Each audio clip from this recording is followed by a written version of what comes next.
Hi there. You're watching Pop Culture Warrior. This is the way.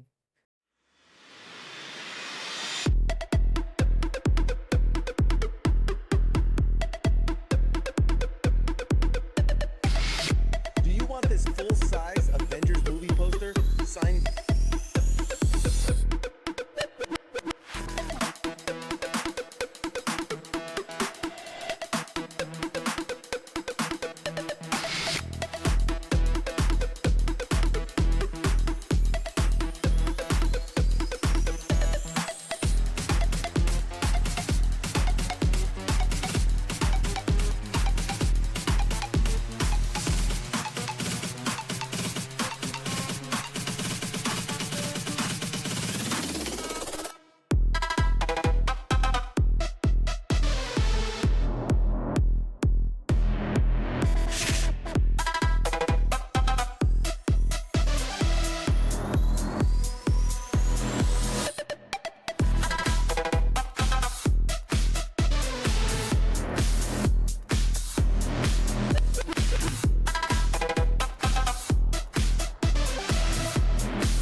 Hi there, it's your second favorite DP right here, okay?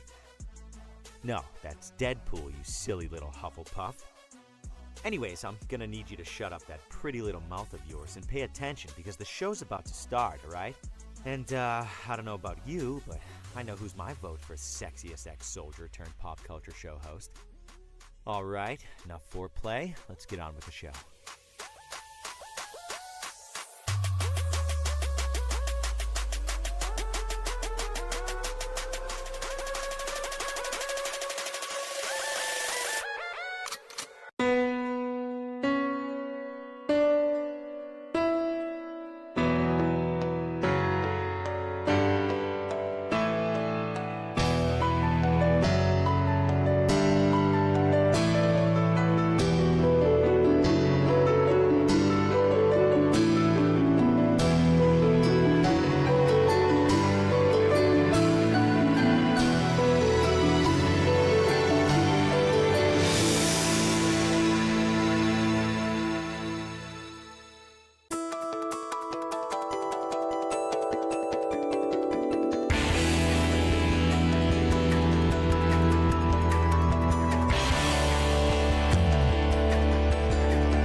Broadcasting live from the basement of a Pentagon.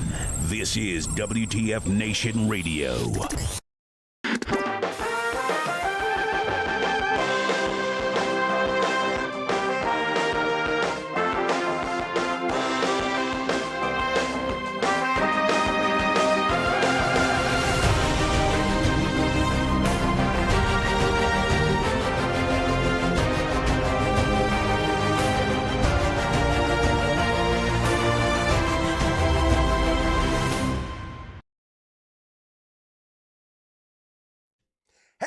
Hey everybody, welcome one and all. Today is June 4th, 2024. This is episode 172 of Pop Culture Warrior. It's the show where I stay up to date on all the ins and outs of what's happening in pop culture so you don't have to. I'm CQ. I'm your Pop Culture Warrior. And joining me tonight is not Mad Mike. Mad Mike's he's on a sabbatical. He's finding himself. He's on a retreat. He's on a spiritual journey, finding himself. But, ladies and gentlemen, our man in the bubble tonight, he is the OG Kid Alt himself. It is Angry Elf, ladies and gentlemen. Hello. Hello there. Hello there. How's things? How's things, man? How's things? How you doing, bud? It's been a minute. Good. Hey, I got to do a finger check. You were playing with sharks this week. Oh, you still got them all. You still got all 9. Good. Good boy. I should have came in like, yeah, they match now. I got a matching set. Yeah, man. This weekend was pretty wild. For those that don't follow us on social media, I was off the coast of New Jersey, the Jersey Shore, and I was about like, it was like 40 or 50 miles off the coast and doing some shark fishing. We the day started out pretty slow. We caught a couple fish, sea bass and things like that, and then but like right around, I think it was like noonish, man. I don't know what happened, but all of a sudden we started getting some hits, man, and it was we started getting some mako, some hammerhead. It was pretty dope. It was actually pretty dope, man. It was wild to I've never done anything like that, so that was pretty exciting. You obviously didn't need a bigger boat, right? Dude, two of them were big enough that like we didn't even bother bringing them on board. We're just like, that was a good catch, and then we just clipped and let them go. But I had a picture with one that was like I don't know if they call it like a sand shark or something like that, but it was small enough that I could manhandle it. I always said I've always wanted to punch a shark in the face, and I didn't say it needed to be a fair fight. So it was a good time. It was a good time. For those just tuning in, tonight we have one of the coolest motherfuckers in the pop culture realm joining us. We've got Greg Grunberg.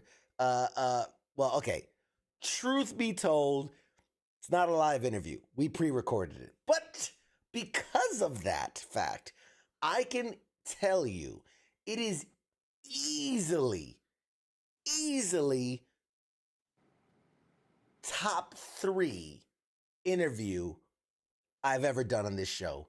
He is so phenomenal. He is so funny, so witty, so honest, so humble.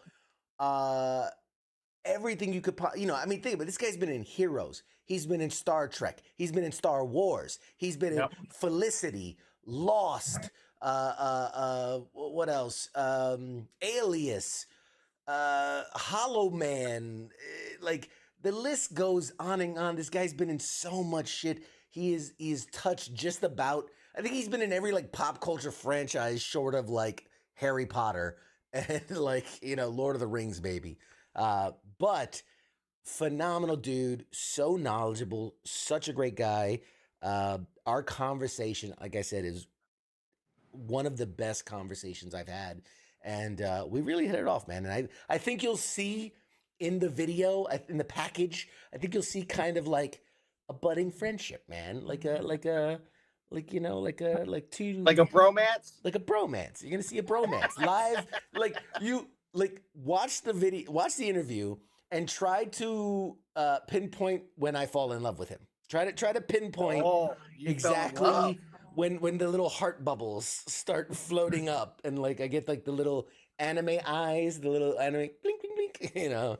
But he's a great dude, absolutely great dude, and I really enjoyed our conversation. And yeah, man, he's one for the records. I'm excited because I'm gonna meet him face to face. There's a convention coming up called Shore Leave. As a Trekkie, you'd be aware of Shore Leave. You might have been once or twice. Yeah, once with a certain individual. I don't know Once. who. Once as a special guest. Yeah. But Shore Leave's coming up. It's in a new location. It's not in Maryland anymore. Now it's in Pennsylvania. Where? It's in Lancaster, Pennsylvania. Oh, So no kidding. yeah. So he's gonna be there, and we're gonna be there. And so we've already got plans to like link up, grab lunch, and just hang out. So cool dude, man. Cool dude. I don't want to spoil it. The interview's so good. I don't want to spoil it. Real quick, hey everybody in the chats. I haven't been ignoring you. I'm just super hyped for this interview. Renita, hi, Airborne. Is it typical Connor? Peter, what's up, Pete? Nemo was his name-o. Yes, he's out there. Yeah, man, lot of Keith. What's up, buddy? Lot of good stuff, man. A lot of good stuff. We are now entering the month where we are hitting our stride for the year. Sujay, hopefully I'm pronouncing it. What's up? Every episode for the next 2 months has a guest. Nice. So we are going to be like, if I am on, we have a guest. I think I'm taking off July, like the July 4th episode, not because it's July 4th, but because I'm fucking going on vacation, man. I'm gonna be in Turks and I'm gonna be up on the beach. Actually, I'm gonna be under the beach. I'm gonna be scuba diving. So I'm gonna be in the water scuba diving. Yep, that's gonna be me. You better watch out for those sharks that you caught to come back and get their revenge. they're coming for me. So yeah, let's see what else before we get into the main shit of the show. Oh, I was telling you this before we went live. Yeah. There's gonna be some changes. Very subtle from you, the viewer's perspective. Very subtle changes, very slight changes. From my side of things, it's massive. It's huge. It's a huge change. It's the greatest change that's ever been had. It's phenomenal. It's the only change that matters is my change, and it's massive, it's huge. So for those that have ever seen my streaming setup, I've got 2 monitors, I got a little prompter, whatever. I'm going ham, bro. I'm going ham. All new desk. Ooh. 4 monitors. What? Prompter. New lights. And like I said, a new desk. And it's going to be a desk that is one of those transitioning desks. So like So I you can can be stand up? seated or I can stand up. So I'll be able to like do an episode stand up and then like really be animated and like running around and shit. Which is You're also gonna have to wear pants then. I'm gonna have to wear pants. Yeah, I'm gonna have to start wearing pants. And then it's also going to play into eventually I want to do a multi-angle. So there'll be like a side camera. Like you ever watch like The Daily Show and he'll do like the turn and address another camera? We're gonna have that. We're gonna have that. Maybe with a green screen. Like I could like, do weatherman style, like walk up to the green screen, other camera. Yeah, dude, I'm going big. I'm all in. I'm all in. And for those that know too, we're doing the Friday night tabletop exercise, FTX. And there's some things I haven't announced yet for that. That's going to be next level. That's going to be like, the difference is going to be like Pop Culture Warrior day 1 to Pop Culture Warrior now is what's going to happen with the FTX brand and what we have. That will be, it's exciting. I want to say more, but this is something that's going to take time and there's a lot. Are you basically going to create a second studio for FTX? Yeah, I know you. You won't see any of this. We'll just say that. We'll just put it that way.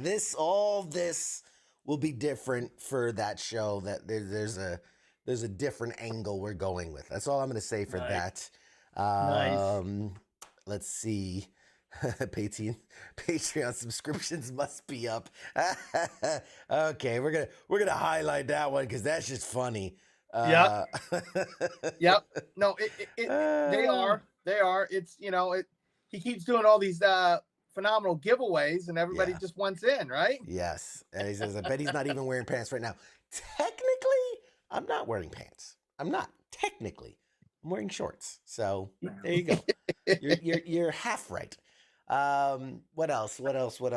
Oh, speaking of giveaways, I'm glad you brought that up. Oh yeah. I am in the final negotiations, the final talks with a certain company that would like to sponsor some giveaways for Pop Culture Warrior. Some really good giveaways. Some giveaways that will be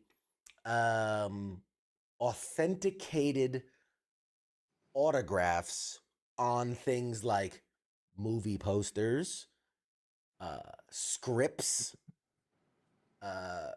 screen used props. Oh Yeah.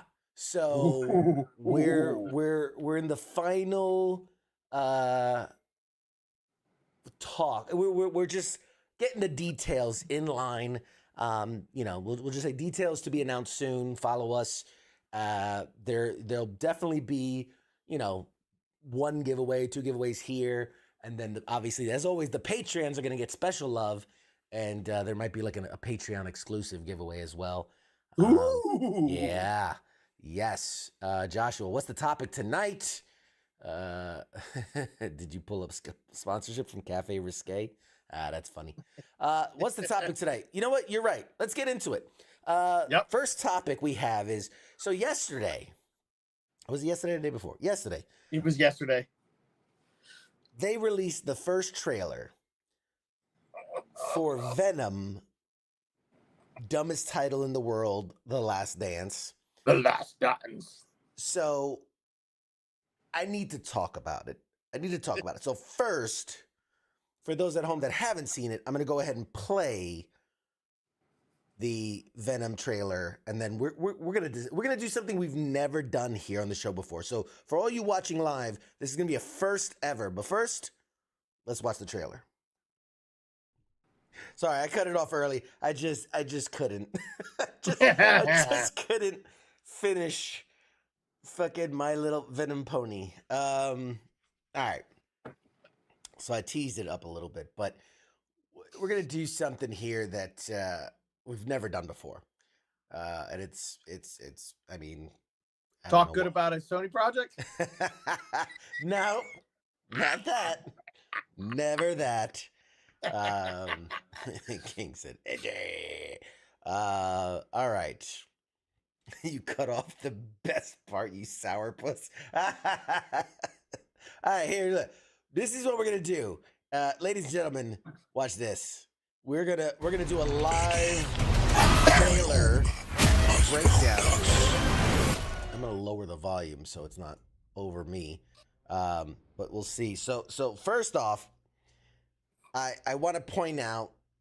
There we go. There it is. Trailer opens up, and for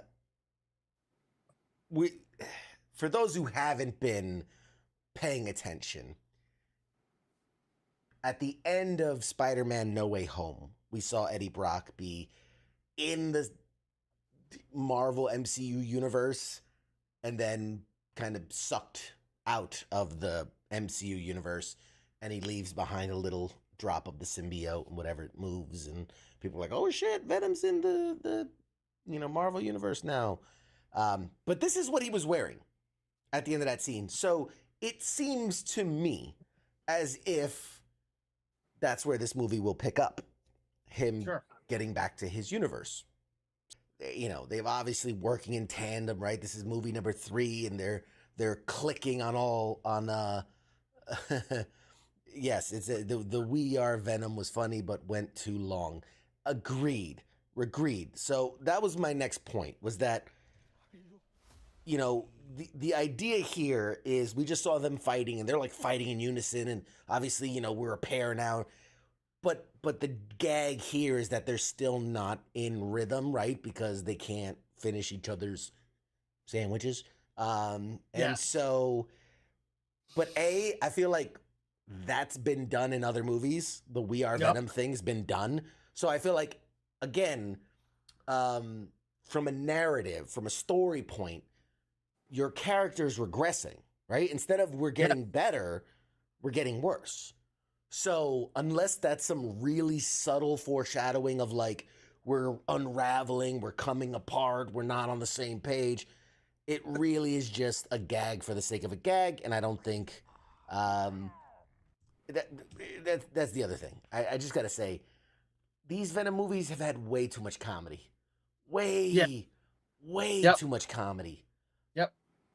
It's okay to have a funny moment here and there, but it's like it reminds me of like Beverly Hills Cop. It's very buddy cop type buddy stuff. cop, silly. And that's not Venom. That's not the relationship between Eddie and Venom. That's not, we've already talked about this to death about how they've bastardized that relationship, and they made Eddie a pathetic piece of shit, and they made the Venom symbiote basically a nerd. Like, he's a geek in his own universe. He's like, he's one of the bitches loser. in He his own says universe. it himself in the first movie. I'm Yeah. a loser. So yeah.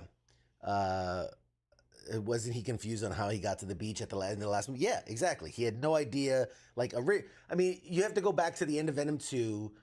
Like, they went to the beach to just unwind, and they were like in Mexico, whatever. And then the post-credit scene is he gets zapped away. So that's him getting into the MCU. But then in that scene, we're just at another Mexican beach resort, and he gets zapped back. So it was really a waste of anything. Well, exactly. That was my first thought. Like, that was a waste. That was a waste of a cameo in No Way Home. Waste of a tease. Yep. Yeah, and okay, great. Whatever. Supposedly, Spider-Man 4 is supposed to have the Venom symbiote in some way, shape, or form. So we're getting there. We're getting there. So let's play a little more. So they do the gag that takes way too long of the "We Are Venom" gag, and it's like, okay, yeah. And then we finally get to the killy part of like what Venom does, just eat heads. Now here is Baron Morgul. It's just okay. What we have here, first of all, is the actor who played Baron Mordor, Mordor, Right? Yes, Mordo. I think it was Mordo. Mordo. Whatever. Baron Mordo. He was in Doctor Strange 1 and 2. So here is an actor already portraying an MCU character. Now, you can say he's from the Sony universe, he's from the Venomverse, he could be whatever. Okay, cool. Sure. Except this scene takes place in the MCU. This is from the end of Spider-Man No Way Home. That's the bar. He was the bartender, and that was the little drop of ooze that was left behind. This is it's so upsetting because it's just like a big FU to the audience and to the people that enjoy this stuff, right? Because the end of Venom 2, you tease he's going into the MCU. Okay, people get hyped. And then in Spider-Man, you boot him back and you're like, all right, we're pissed off. But hey, he left a bit of symbiote, so we've got that. To then come back to this one and be like, nope, zap, we're going to take that. However, they're doing the whole multiverse shenanigans because now apparently the military can just hop universes. Like it's the whole point of Multiverse of Madness was how difficult and hard and crazy multiversal travel is, and now everybody can fucking do it. But go ahead. Well, you got Baron Mordor working for the military, and maybe he jumped to the MCU using his Doctor Strange sorceress powers to capture that symbiote, and then came back to his own universe. Maybe that's the Baron Mordor of that universe. I don't know. I don't know. It's Sony. It wouldn't put. I wouldn't put it past them. No, Sony's not allowed to use Marvel MCU characters. Well, they can't name them by name, but it could be an allude. I used to be a magician before I became a soldier. Yeah, exactly. he does a couple card tricks before the scene, and then have with this again. Venom he's such a bitch.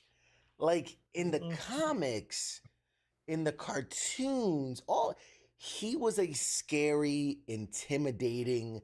Yeah. I mean, he was an asshole for sure.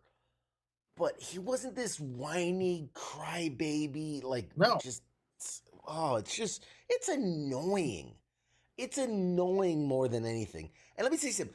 Huge Venom fan. Huge, Yeah. going back well before these movies. It's like, there's going to be a dance sequence in a Venom movie? Really? Really, Sony? Because that went so well when Spider-Man had his little dance sequence fucking 20 years ago. That went over so well. So they're like, you know what we'll do? We'll bring that back. Let's run it back. You know, he'll do a little this. Yeah. You know? Like, Jesus Christ. It's Morbin time, yes. There's problems in this scene too. I'm gonna rewind that just because we've got all types of nope, not that scene. I'm getting used to this. This is the first time I'm doing this. Hang on with me. Okay. Ah, damn it, I can't catch it. There we go. No, there.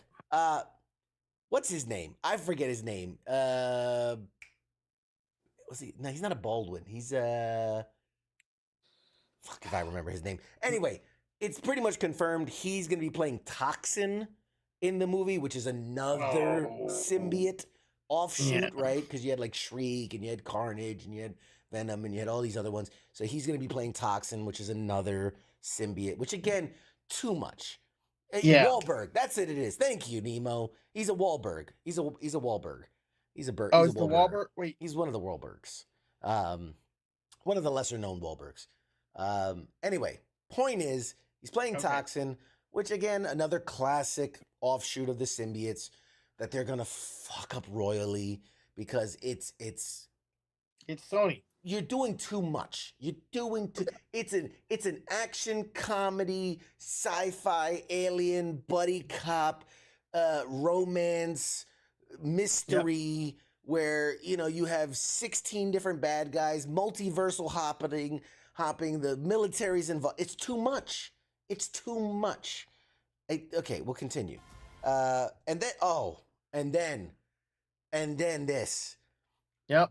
This. There he is. This is gonna upset me the most, and him, and most importantly, just the wholeness of it, because for the leaks, the rumblings on the internet, is that in this movie, on top of everything else I've already said, right, and we're gonna see there's more hints about his planets coming to fight and all this and all that, that there's expectedly, or rumor is, there's a through line in which, now that Venom went into the other universe and was made aware, his symbiote consciousness was made aware of Spider-Man and the fact that he's Peter Parker and all that, that when he comes back to this universe, he somehow wants to like find Peter Parker and kill him, absorb him, whatever.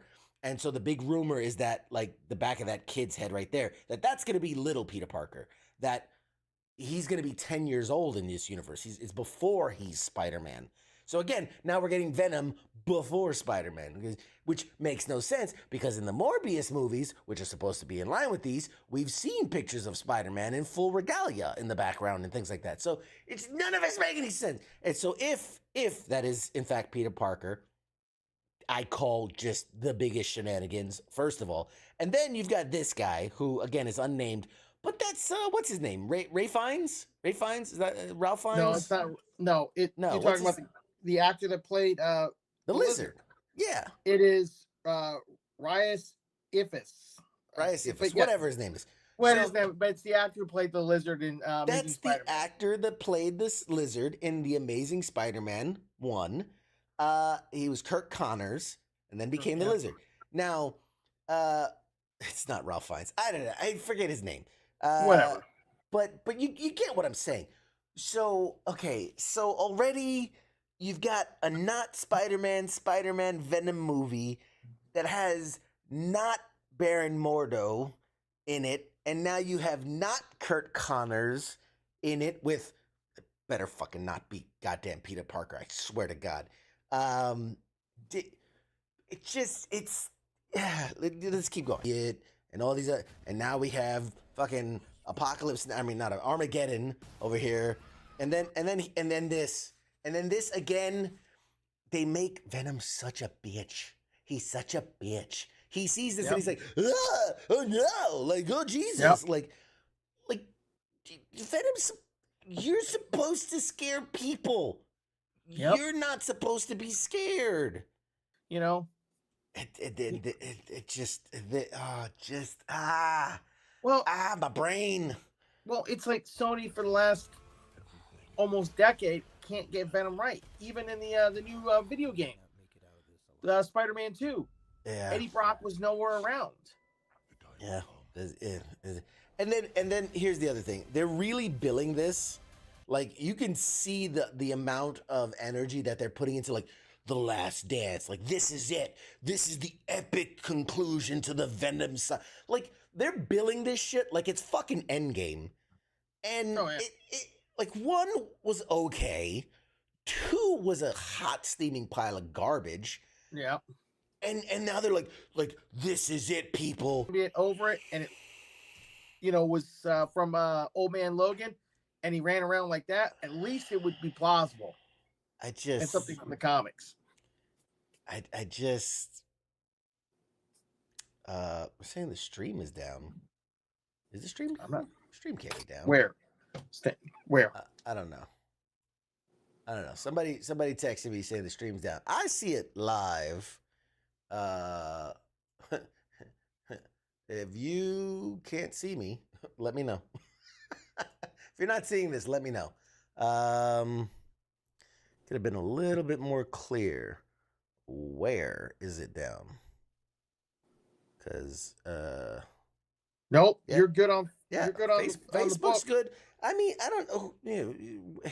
Some people, like, just because your internet drops out, don't text me that. Like, I know where the stream's down. Where is it? It's unavailable on the YouTubes. Switch over to Facebook. Yeah, if you're looking on YouTube, switch off, and I don't know, whatever. It's fine. I probably got some copyright strike or something. Oh, yeah. Let me see. There was a banner. Got blocked. It's fine. It's clipped YouTube probably because of the trailer. Yeah. Yep. It's fine. Stream suspended for policy violations. Oh, man. It's policy violation. It's a public trailer, for God's sakes. I'm not streaming the movie. They just don't like that I'm talking shit about them. That's the problem. That's what it is. They're like, we're not going to let you talk shit about us. Whatever. Fine. Sony's getting butthurt. We'll just cut that out, and we're just not going to, whatever. I don't care. It's all good. Sony don't play. That's their problem. I don't care. Yep. We've given them enough marketing anyway. But long and short of it is, it's gonna be stupid. It's gonna be bad. Yep. It's a trilogy that should have stopped at 1.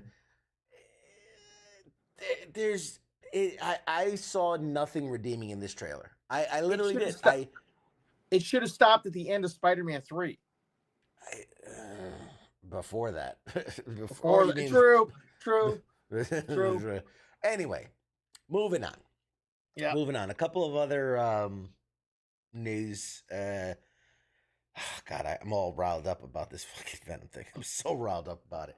Anyway, onto something that has at least a little bit of chance of being decent. Captain America: Brave New World.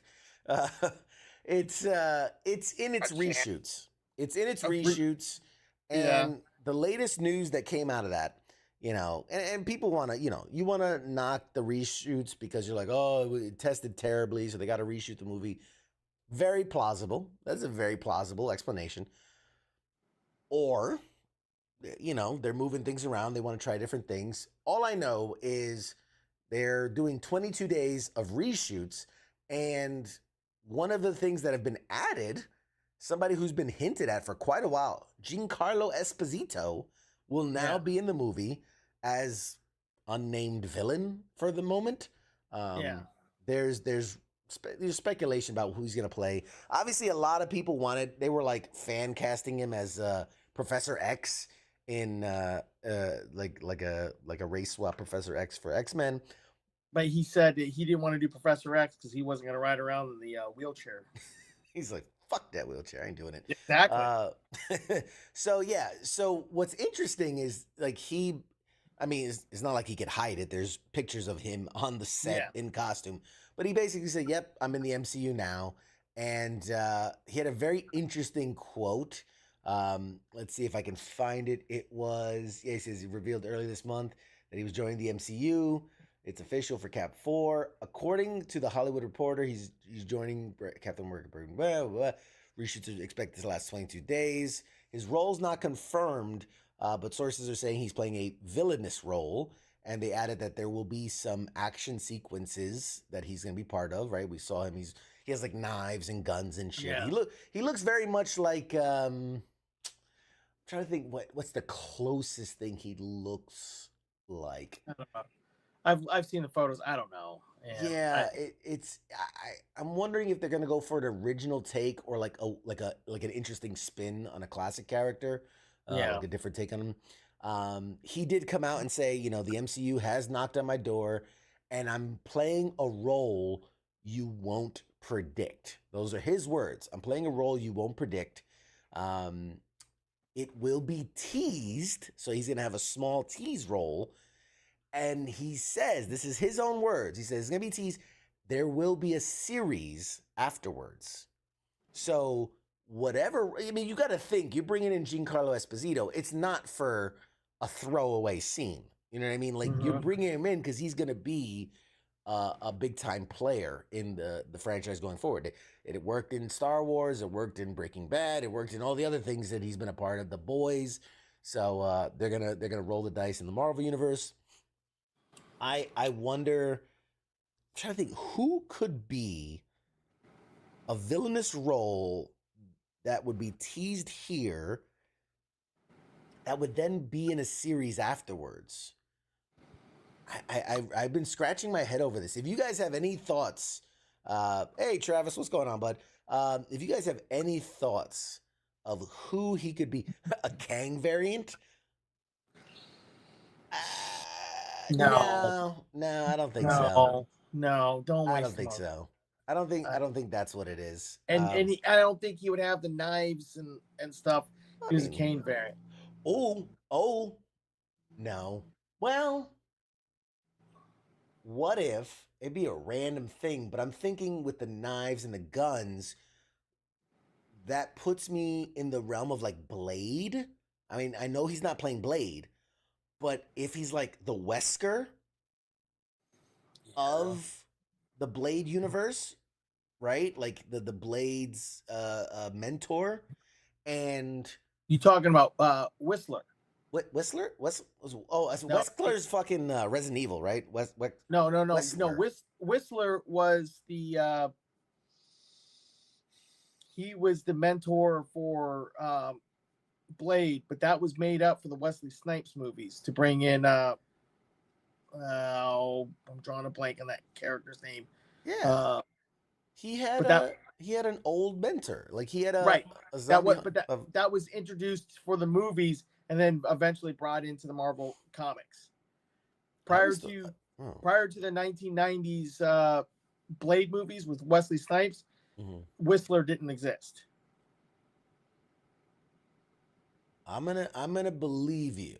I'm gonna choose to believe you, but I'm gonna verify this later because I feel like he predates those movies, but could be wrong. I admittedly not the biggest in Blade lore, but either way, he could be Chris Christopherson, the Chris Christopherson character. Yeah. I'll look it up. Hold on, continue to talk. I'll do the man in the chair thing. You're the guy in the chair.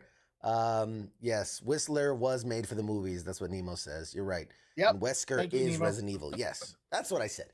So that's what I was trying to tell you this whole time. Yes. Either way, I could see a world in that. Because think about it. You already have Captain America: Brave New World. We already know there's going to be a Red Hulk. We already know that Samuel Stearns, the leader, is going to be in it. We already know that we have Captain America and we have the new Falcon.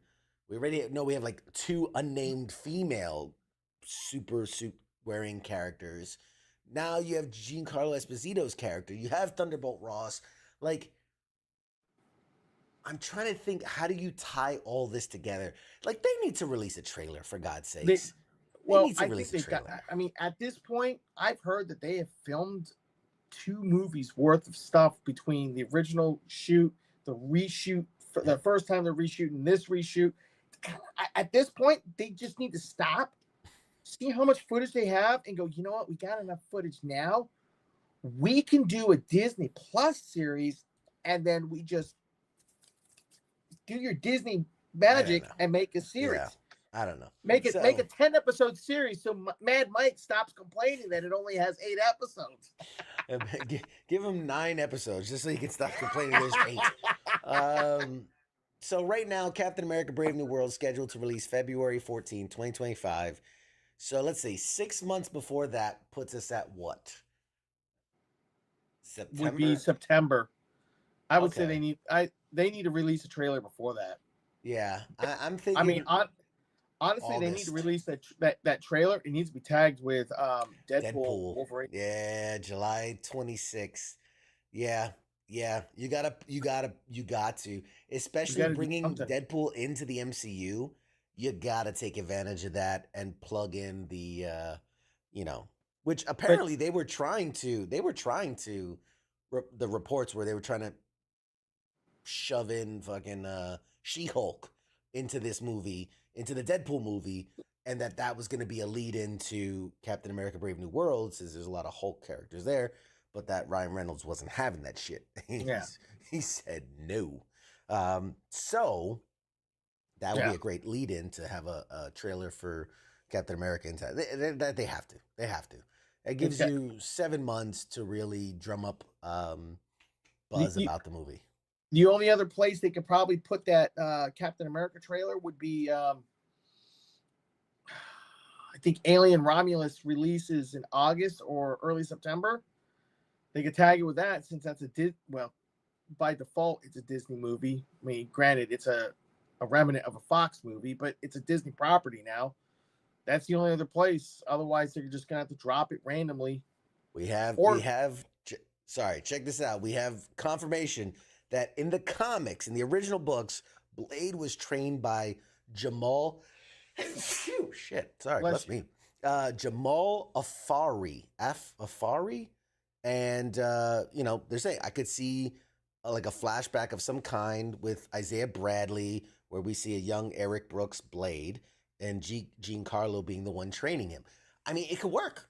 It could line up, because we do know from set photos that they're Isaiah Bradley and the original fucking Captain America, the Black Captain America, are going to be in this movie as well. So like there's ties to that story as well. So, I mean, I don't know if he's going to have a series. They're saying he's going to have a series tie into the Blade. And remember, they've been retooling that Blade, thing a million ways to Sunday. Maybe they've decided to go with like a series, and they tie it all together. I don't know. I don't know. We'll see. It'll be interesting. Or they go the route of the Skrulls again, and it's just the shape-shifting guy who can do whatever and blah blah blah blah blah. Or maybe it's freaking Nick Fury's disgruntled freaking older brother or something like that. Oh man. Didn't they do a thing in the comics where so Nick Fury, before Sam Jackson played him, was a white dude. Yep. And then in order to align the comic books with the movies, they got rid of white Nick Fury and then brought in black Nick Fury, and he's like, I'm his illegitimate child. Yeah. And it was a new black Nick Fury. Before anybody starts sharpshooting you, yes, Sam Jackson, Nick Fury started off in Ultimate Comics. But when they after the MCU kicked off full tilt, yes. And they just sidelined him. They didn't get rid of him. They just sidelined freaking. They killed off the old white Nick Fury. No, he's still kicking around, hiding someplace. I think he replaced the Watcher. Maybe after Original Sin. So what if? Here's another idea, and I saw Travis saying I like him. The idea of being Fury's brother. Like, what if he's? I'm trying to think what would be like the opposite of Nick Fury, like almost like an evil Nick Fury. I guess that's more like the Red Skull kind of, someone with Hydra or AIM. AIM, yeah. They wouldn't really use. They're more technological than knives and guns. Yeah. I don't know. It'll be interesting. It'll be interesting to see what. I've also heard some fan castings say Doctor Doom or some precursor to Doctor Doom, and I'm like, yeah, but they wouldn't have knives, and if he was somebody working with freaking the leader on the side, maybe I could kind of sort of buy off on it. But I'm thinking, what if it's Nick Fury? He took a de-ager. I don't know. We need a fucking trailer. Here's the thing: either give us a fucking synopsis of what the movie is, or give us a trailer. One or the other. Because at this point, it's just I don't feel like they know what the fuck they're making. I don't think they know what movie they're making. It's obviously not, because they keep, set photos get leaked. I've heard, for a while, was it earlier this year or the end of last year, they were just filming scenes out of a notebook without a script, just fight scenes, barely barely any choreography. I don't know. Yeah. I remember Dave Hasselhoff's played Fury. Yep, in the 90s. Yep. Good old Hasselhoff, the Hoff. Bring him back. Have him come back as Nick Fury or my god. No, because he was Ego. You can't bring him back as Fury because he was Ego. Anyway, Guardians of the Galaxy reference. So, shifting gears, one or two more stories before we toss the interview. Just weeks after Prime Video, which we've said Prime Video has been killing it. Great shows, great adaptations, whether they're from books, comics, video games, movies, whatever. Great adaptations. Just weeks ago, they picked up. We talked about a Tomb Raider series, which I believe. The track record. We're gonna follow the track record. History says they're gonna knock it out of the park. They're gonna do a great job. Well, Prime just announced one that caught me by surprise. They've announced another video game-based series, and this one is coming out this year. When I tell you I could give you 30 guesses and you probably wouldn't get it, according to reporting from Variety, have you ever heard of the series of the Yakuza series? One of Sega's tentpole franchises. Yeah, was it a ninja game? More like a. It's not a ninja game. It's more like Shinobi or anything like that. It's more of like street gangs. Oh yes. Fighting in the streets kind of thing. So one of the more popular of the games was, because they've done like 20 of these games, the Yakuza series. Yeah. But one of the most popular ones is called Like a Dragon Yakuza. And it turns out Like a Dragon Yakuza will make its debut on Amazon's streaming platform October 25th, with half the episodes released that day and the other half of the episodes released November 1st. Total of 6 episodes based on the Sega franchise. Like a Dragon Yakuza is being directed by Take Mashahura, who did 100 Yen Love, I don't know what that is, and Takamoto Kengo, who did Kamen Teacher, all those classics that we all love. At this time, just one cast member has been revealed, which is Takeuchi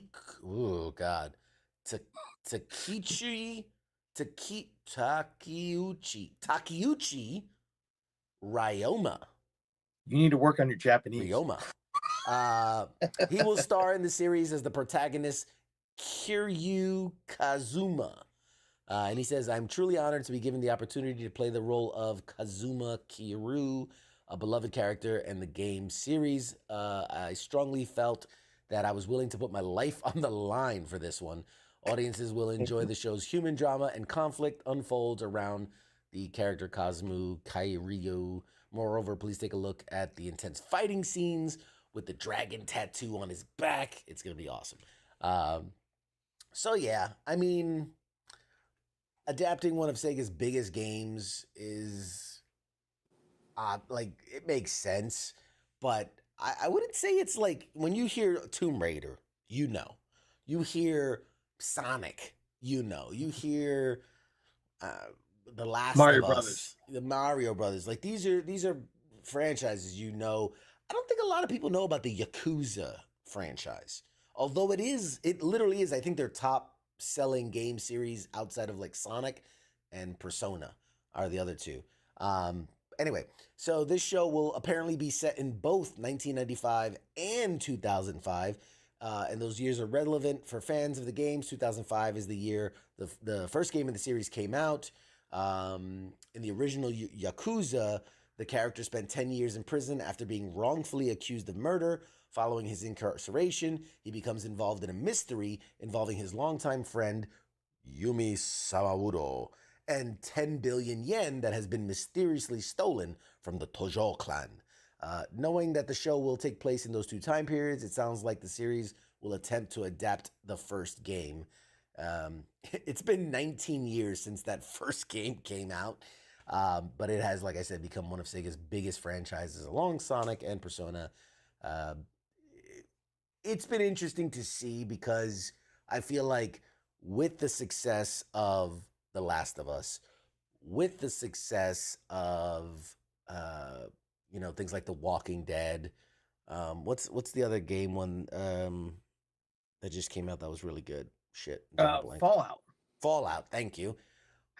With these really good adaptations, I feel like companies are now like scrambling because there was a thing in the old days. There was a gold rush in the old days where these companies were banking on the name. So they're like, I'm going to go buy Ghost in the Shell and I'm going to make a movie or I'm going to make a series. And it wasn't about making something good. It was making something that was in the realm of similar, and you could just bank on the name, like the goddamn Dragon Ball movie. Good Lord, that fucking piece of shit. Mm-hmm. They're just banking on the name and whatever. But now I feel like these companies are understanding, like, holy shit, if you actually make it good, you will make more money than what you've invested into it. So we're seeing a real rush for these companies to snap up, and I think, like I said, Amazon has got a good track record. I can't knock them. You know, they've been doing a bang up job. So we'll see. We'll see how this one turns out. There's another one. Golden Axe is getting an animated series from Comedy Central. There's a live action version of Streets of Rage that's in development. Like there's a bunch out there, and it's gonna be interesting. There's also a live action Street Fighter that's coming, and I think that one is going in the vein of like that recent live action Mortal Kombat. So I think they're gonna try to make something that is gritty, is grounded, but will appease and make fans happy. Or at least try to appease fans and make them happy. So can't be worse than the Van Damme version. First of all, you know what? You can knock it all you want. I have a special place in my heart for the Van Damme Street Fighter movie. I mean, they campy. tried. They put a lot of effort in that movie. It was campy, but they tried. There was no playbook to go off of back then. I mean, for its time, I feel like that was damn good. That was damn good for its time, for its place in the world. One last one I want to talk about, just because, and that was kind of leading into it. A third attempt at a live-action Street Fighter movie. And right now, people are thinking, third attempt? I remember the Jean-Claude Van Damme one. And this is the third. What's the second one? Everybody seems to forget the Chung-Li movie that came out starring Kristen Kirk? That was... from Smallville. That was not good. That was as bad as the first Street Fighter. I wouldn't have cast her as Chung-Li. It was all right. Anyway, so at the recent Las Vegas Licensing Expo, yeah, that's a thing. Legendary Pictures revealed the first logo for the new Street Fighter movie, which was very very iconic. It looks like the Street Fighter logo, like the same one Capcom's been using for fucking decades. A brick background, golden letters, yada yada yada. Street Fighter's return to the big screen comes at a time where we've seen the Hollywood, like I said, Hollywood gold rush for video game adaptations. We've seen the success of Super Mario Brothers, the Sonic movie, the Pokemon. They're looking for the next big thing. So Street Fighter seems like a logical choice given the fact that, it's been around since what, 1987? Now. Yeah, sounds about right, yeah. I will say, the previous attempts were what we would call critical commercial failures, but they got a cult following. The Legend of Chun-Li one was oh man, that was. But I think that was a little bit of capitalizing off of freaking the popularity of the game, and then also her popularity from Smallville. Because I can't think of anything else that she's been in. That was the actor who played. The guy that played M. Bison. M. Bison was the guy that played Gomez Adam in the. And that was his last movie. He was dying of like throat cancer or some shit like that. Something like that. Yeah, he passed away shortly thereafter. Yeah. I remember that. It's more of Final Fight, which had the characters. So yeah, I mean, we'll see. Again, I feel like fighting movies should be easier to make. If you think you're like, oh, we're gonna the central theme of this movie is this tournament and you're gonna fight and like it seems like I feel like making a Super Mario movie is harder to develop a story around than something that literally revolves around a fighting tournament. But with both Mortal Kombat and Street Fighter, they do have those handful of fantastical characters, like what's his name, the beast, the green and Blanca. Thank you. Yeah. I mean, you've got him. I mean, I'm not opposed to it. I'm just saying, you can ground it, but just I mean, but I would say the Mortal Kombat movie that just came out was rather grounded, considering they had fire demons and all types of Goro and all that. Like it can feel grounded, it can feel gritty without actually making it lame. But anyway, all right, enough talking. I am so excited for this next thing. I am really, truly so excited. So, I wonder if we should take a break or if we should just roll right into it. Let me prep. We're gonna take like a 2-minute break, and when we come back, we'll air for you my phenomenal, incredible, amazing, mind-blowing conversation. I don't even want to say interview, just conversation with the incredible Greg Grunberg. Angry Elf, you wanna say anything before we toss the break? A pop culture no prize if you can figure out the exact moment that CQ falls in love. I'm talking timestamp. I want to know the minute and the second. We want screenshots, hashtags, timestamps, and you'll get a certified no prize from CQ. Yes, absolutely. That is the CQ guarantee. All right, guys, we'll be back after a short break and a word from your sponsors. Shots. Yeah.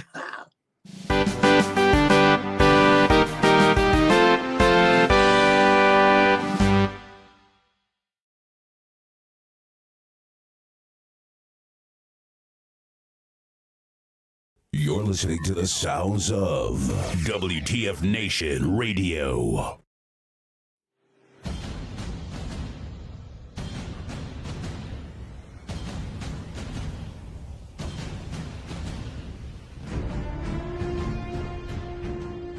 Hey, you there? Yeah, it is right, you. Let me ask you something, alright? Where the hell do you think that you're going? Oh, what do you think because the show's going to commercial that means you get to just walk away?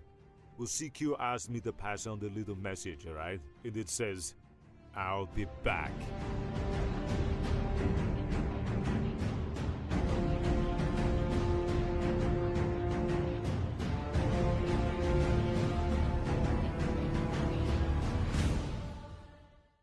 After all I've done, do you love me now? Do you love me now? After all I've said, running through your head, do you love me now? Do you love me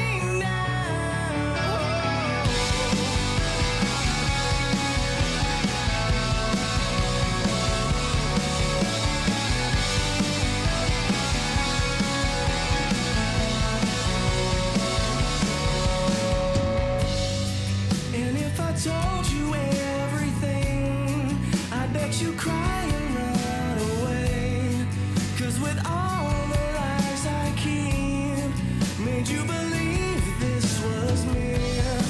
The truth is I am not at all who I preach myself to be. And I deserve to be alone. And I'm alone here with me.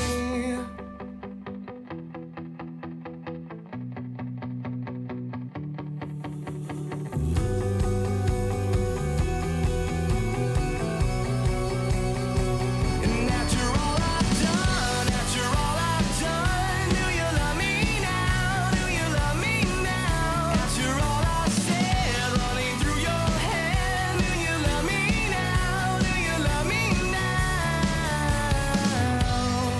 And if I told you everything, I wonder if you would believe that with all the ways you've tried, I couldn't change my selfish needs. And with endless love from you, I took for granted everything. And I deserve to be alone here with me. After all I've done, do you love me now? Do you love me now? After all I've said, running through your head, do you love me now? Do you love me now? Broadcasting live from the basement of the Pentagon. This is WTF Nation Radio.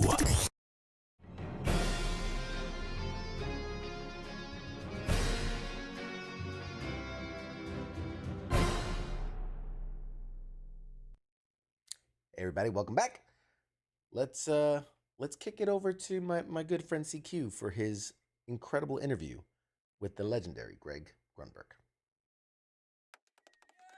Hey everybody, welcome back to Pop Culture Warrior. I am your host CQ, and today's guest is as versatile as an actor as anyone. I mean, whose career spans over 2 decades, featuring a variety of memorable roles across both television and film. You may recognize him as the telepathic police officer Matt Parkman from the hit NBC series Heroes we all love. Perhaps you recognize him as the endearing CIA agent Eric West from Alias.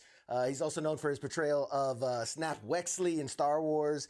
I mean, this he's been in every franchise there is known to man at this point. What hasn't he done? Additionally, you know, our guest has enjoyed a fruitful collaboration with his childhood friend J.J. Abrams, name drop, appearing in multiple of his projects such as Star Trek and Mission Impossible, Super 8.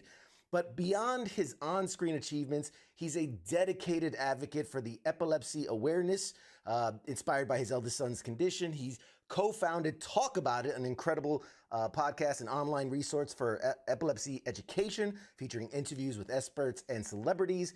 His efforts in the field have made a significant impact in raising awareness and fostering community support. He's also, he doesn't have enough on his plate, he's also a member of Banned from TV, which is a celebrity charity cover band made up of a group of actors, musicians, and other celebrities who will all donate their time and talents to create live musical performances for audiences around the world. With a career that reflects both his talent and his heart, he's a familiar face and a beloved figure in the Hollywood community.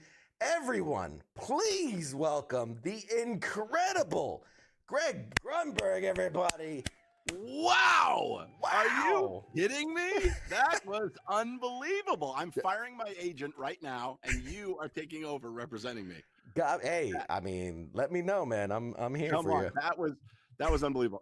First of all, I cannot thank you enough for having me on, fan of the show. And also any chance that I get to reach the real heroes in the world, I jump at it. Our band was called Band from TV. Now it's called the Action Figures.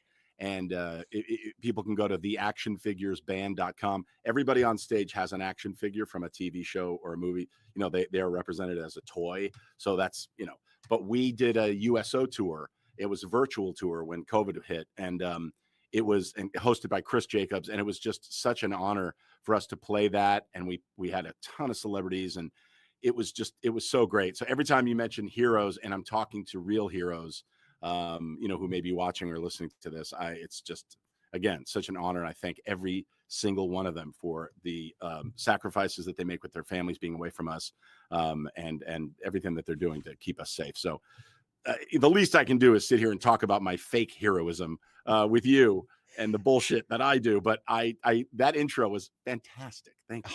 Oh, I'm blushing now. You got me blushing over here. Oh my God. Yeah, I know. I love you. I love your work. I love everything you're in. You are as tied to like nerd pop culture as just about anybody out there. Like I said, outside of maybe like Harry Potter, there isn't a franchise you haven't directly been involved in. It's insane. I've been so lucky, man. Yeah. That's we're gonna touch on it all. First and foremost, obviously, we always talk about this first. What is your military connection? I've got a deep military connection. My dad was in the military. He was 11th Airborne Division, Fort Campbell, Kentucky, and he was a lifeguard and a chef. So the weapons he used were not as dangerous. But you know, when you see my dad in the kitchen, he can kill you. So you gotta be careful. But no, and he recants his stories, and he talks about, he's 92 years old, and you know, you and I just called him. I wanted to get it right, make sure. I knew it was 11th Airborne, but I want to make sure. And he, you know, these are the friendships and the bonds that he's made over the years. He's lost a lot of his friends, not to the war, but also, you know, but in action, but to just being old age, you know. Yeah. But when you go through something like that together, it's, you know, as everybody I'm preaching to the choir here, everybody who's watching this and listening knows, it's a bond that you share forever. So it's like, again, it's like, you know, I have this connection. Thank God I have great insurance now through AARP. It's all good. You know, it's all good. Thanks, Dad. You got the USAA going for you. You got the sorry. AARP. I'm old. Dude, I can't even remember USAA.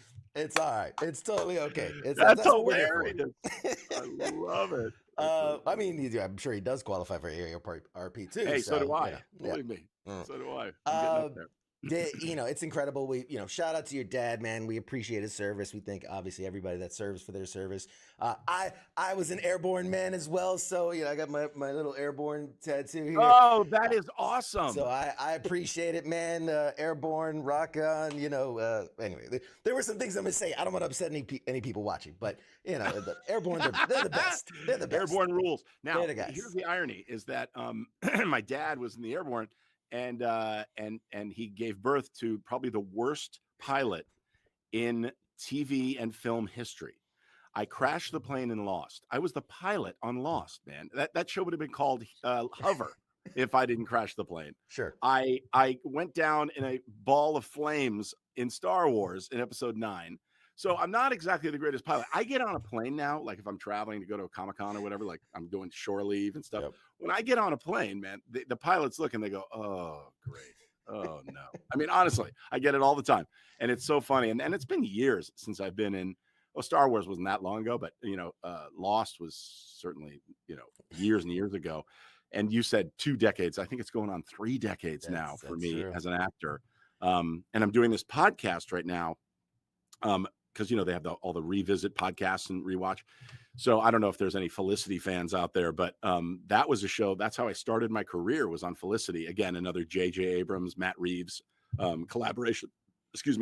And I that's where I got my chops, man. I learned how to be an actor, and that was my first real gig as an actor. And so, I've been around for a long time. This is all just for men. I dye the hair, my friend. I'm doing a movie right now, and I can't have the gray. So Yeah, I feel you. I feel you. Yeah. So a little more before we dive into your just amazing career, and we are going to talk about Shore Leave because I know that's what you're here to promote, and it's awesome.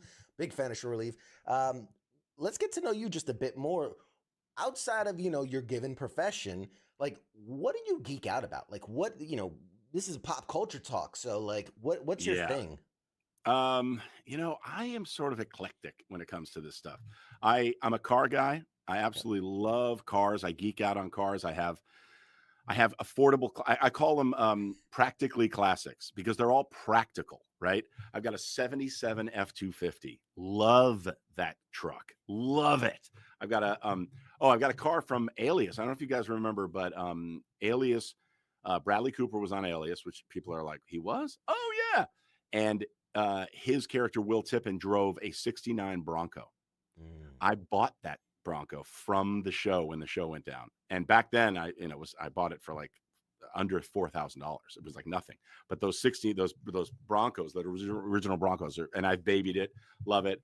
I have a '96 Bronco, an OJ Bronco that I drive on the daily. I love that thing.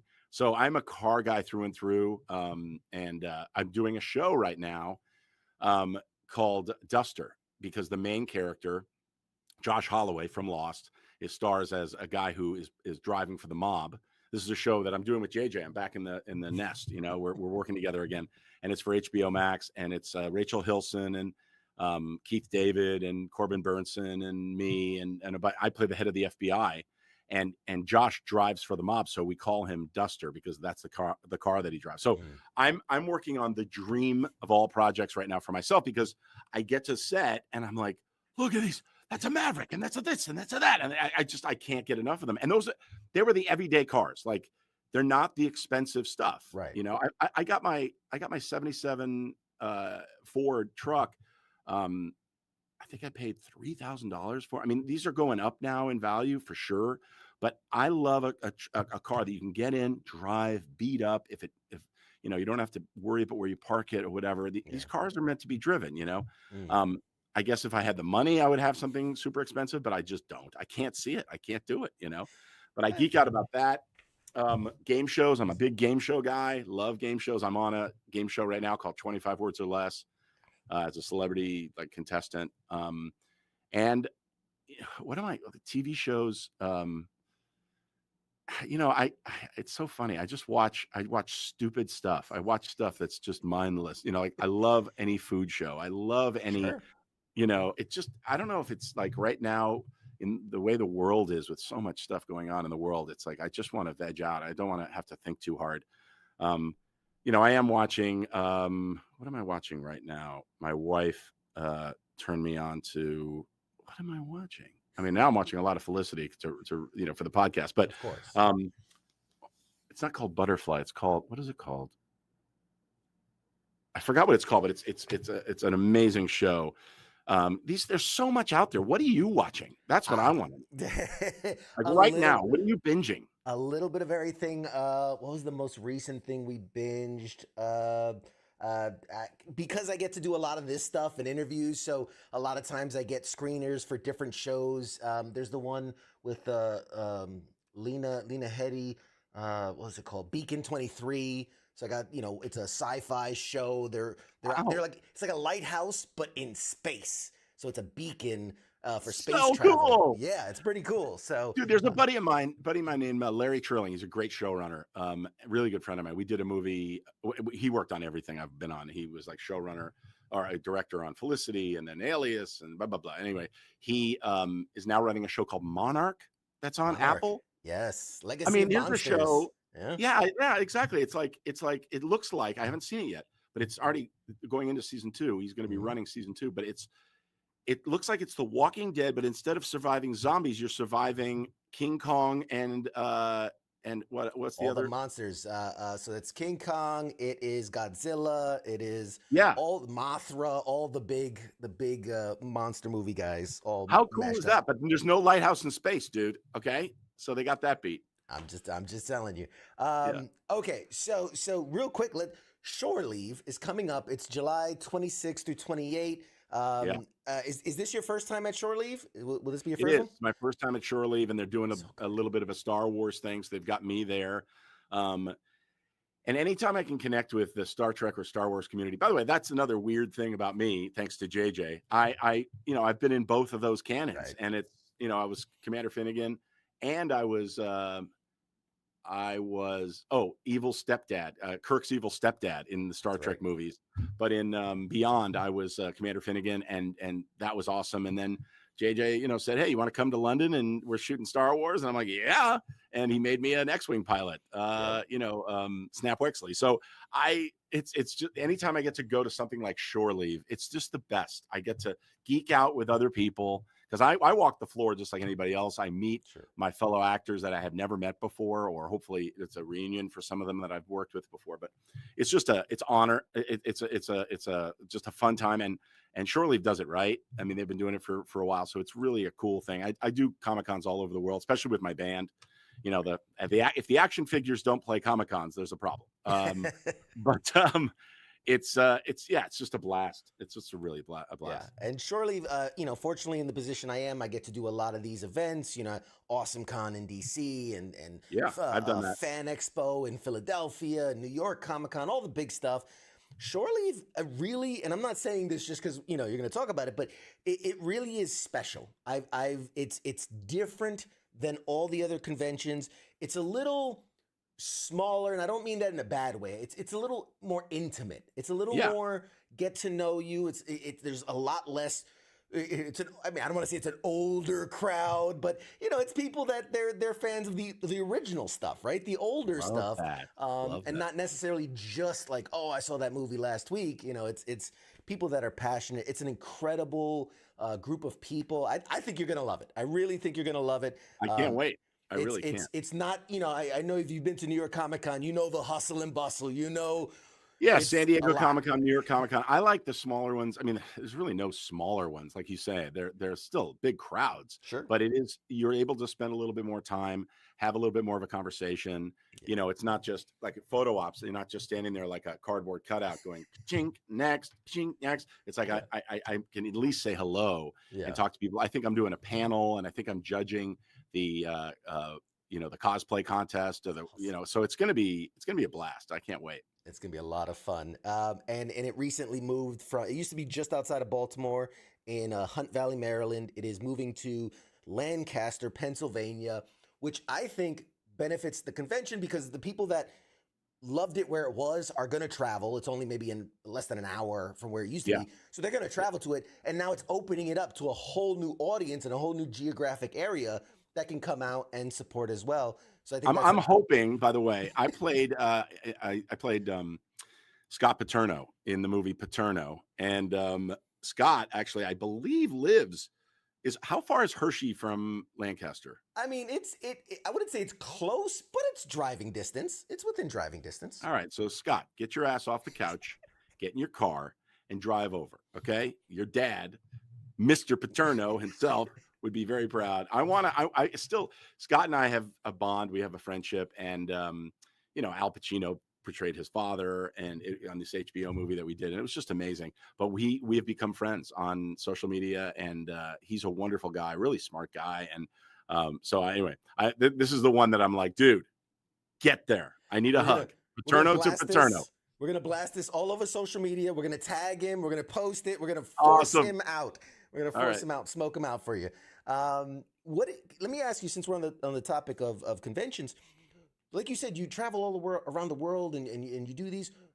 Excuse me. What is it about these conventions that like matter to you the most? What is it that speaks to you about doing these conventions? I think the community is really, and I know that's a real general term, but there is a community, there's an understanding. It's a lot like the epilepsy community, in that there's a shorthand, like you don't have to. And I think the stigma attached to Comic Cons, remember years ago, it was like, what? A bunch of people getting together, dressing up and nerd. Yeah, nerd. And it's like, now it's a badge of honor. And I can, like I said, I walk the floor. I love seeing what's out there. I love meeting the artists if they have an artists, row or whatever. And I'm just as imagine you were in my position, and JJ feels the same way about this, even though he, wrote, produced, directed Star Wars. We were both in London. We're at Pinewood Studios. We're on the set. I'm standing in the Millennium Falcon going, are you fucking kidding me? Like, I couldn't believe it. All of a sudden, 12-year-old Greg Grunberg standing there going, what is going on?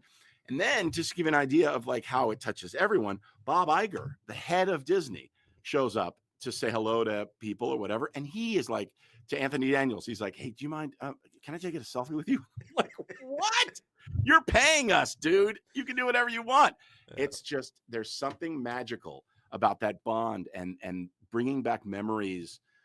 Star Wars for me, and a lot of this stuff, Star Trek, Star Wars,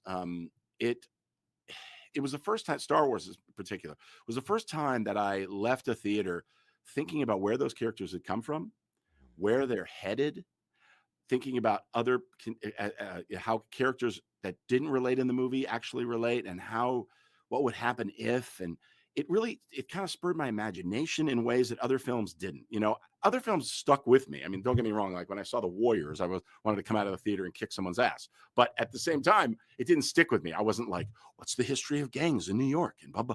But Star Wars, I mean, George Lucas, absolute genius, saw something and was able to bring it to life and make it so vivid, make it so real. And that's what you get when you go to something like Shore Leave. You're walking around with like-minded people. And also, by the way, being someone who is a character or whatever, having people come up to me and have conversations with me, that's the one place that I get a little lost. Like somebody comes up and goes, your mom was a great pilot. And I'm like, my mom. Oh, Nora. Yeah, she was. And if I know the books a little bit, but they know way more than I do. But a lot of times they expect me to know more. And it's just wonderful. And there's no judging.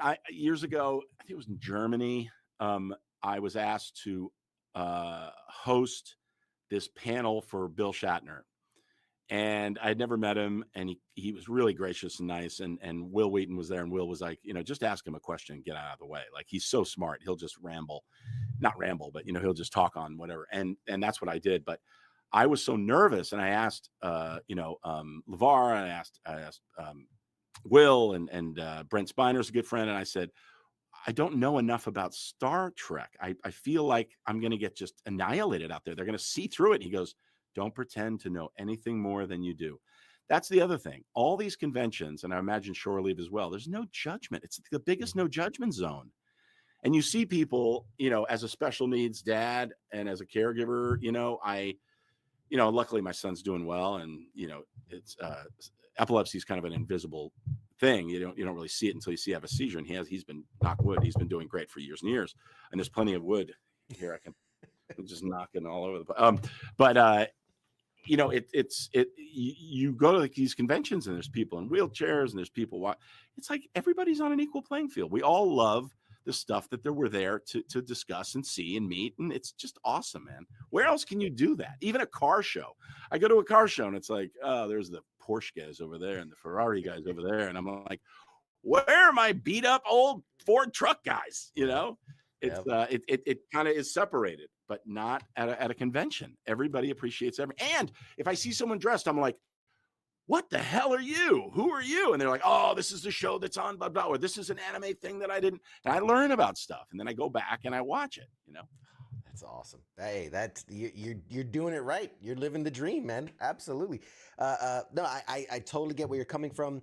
As a veteran, I struggle with PTSD, and I have a severe social anxiety, and crowds can really toss me. For some reason, at a convention, always calm as a cucumber. Like, I am where I belong. I am so comfortable, never not at ease. It's a wild experience. Yeah. So it's you feel home, Yeah, you do feel home. And don't you think there's a real shorthand that you have with other people? You know, I mean, there again, I'm sure you get it too. You're like, what is that? What is she doing? What is he doing? You know, whatever. But at the same time, you go up to him and you're like, hey, what are you doing? Like, this is really cool. You know, tell me more about what you're doing, which I love. It's so good, and you know, and then there's the creativity aspect of it where you're like, I'm gonna take the Mandalorian and cross him with Spider-Man, and it's the Spider-Lorian, and like just completely new things, and the creativity and the camaraderie. It reminds me of being in that military unit where everybody just wants to support each other and have each other's back and one up each other in that healthy way, you know.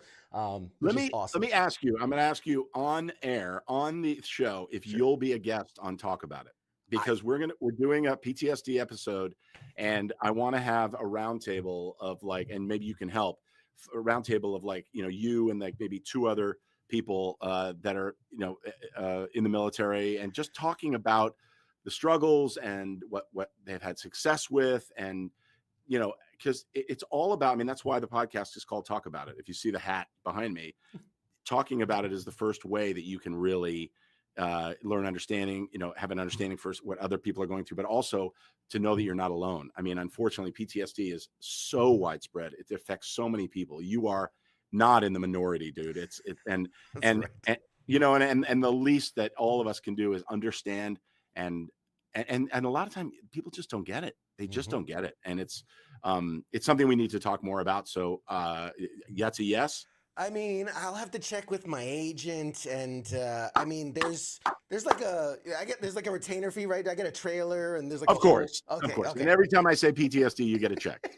Yeah, you will get a residual. The residual, as opposed to the residual effect of PTSD that you've been dealing with. This is actually a monetary residual. I love it. I love it. Yeah, it's like the VA. I'll get 10% for every time you say exactly. Every time you say PTSD. No, absolutely. I'd love to. In fact, this is completely off track now, but there's no off track. I'm here. Let's go. I love it. One of my greatest achievements of all the things I've ever done was I was once asked to speak at it was like a first grade, second grade Veterans Day kind of an event. And they just wanted a local hero, warrior, whatever. And I went and I was like, all right, I was in the Army, blah, blah, blah. And then I got the question, can you explain what PTSD is? And I'm like, these are all 5 and 6-year-olds. And I'm like, how do I explain that to a child? And it was very in the moment. I just tried to be honest and open in a safe way.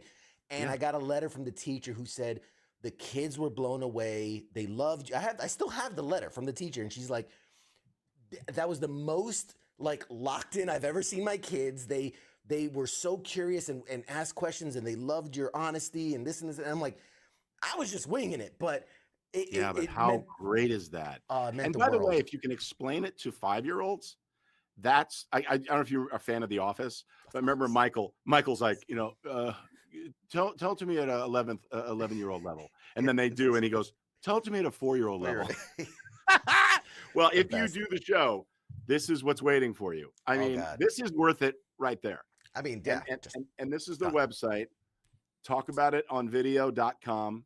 And it's a video and audio podcast. But if you can help 5-year-olds, then you can help our audience understand, you know, what so many are going through, and that it's not unusual, and it's nothing to stigmatize. It's nothing to, you know, stop and stare at somebody if they're in a wheelchair. That's the other thing, is like the compassion that all my kids have felt for wounded warriors and for anybody look, everybody's got something. That's the other thing. Everybody's got something. And if they say they don't, they're lying. They're absolutely lying. Yeah. So, all right, I'm going to make it happen. Yes, absolutely. Anytime. But let's talk about you while I have you. Enough about me. Enough about me, about you. I was looking, I did my homework. Your career is so awesome. And I was like, oh my God, I remember this. And oh my God, I remember this. And I was looking through and I found an early credited role in the 1998 basketball movie. I mean, I want to talk. That's a big first get. Give us the background on that one. Well, that's, you know, the early days of my career and just struggling. And I go in and they're looking for somebody to be a New Jersey informant. So for people that don't know, check out the movie. It's called Basketball. Matt and Trey, who do South Park. I mean, it's such a funny movie. It's a cult classic. Like beyond, I did 2 cult classics. Like I did Malibu's Most Wanted, and I did Basketball. But Basketball, people come up to me at Comic-Cons and they go, "Hey, do you have a picture from Basketball?" And I'm like, "What? Really? I had such a small part." But remember, my hair was I was like this total Goomba guy, and I'm trying to shoot a ball, and he takes foil and he chews on foil, and I'm like, "Ugh." But I was a New Jersey informant with the chain and the working with those guys. I remember the first day of work, and the Abrams, Zucker Abrams crowd, or Jim Abrams, I think. Did he direct it, or Jim Zucker? Anyway, legends, right? And I get to set, and the first take, and I literally pull, I think it was Matt, off to the side, and I go, "Okay, I'm a huge fan of you guys. You're the worst actors I have ever worked with ever." And he laughed, and it was because it was like this style. It's a different style of acting, and it's a little bit of a wink, wink to the audience, but man, does it work. I mean, that movie is hilarious. It's so funny. Yeah, So I think they're the only kind of guys that can pull it off. I really, there are no.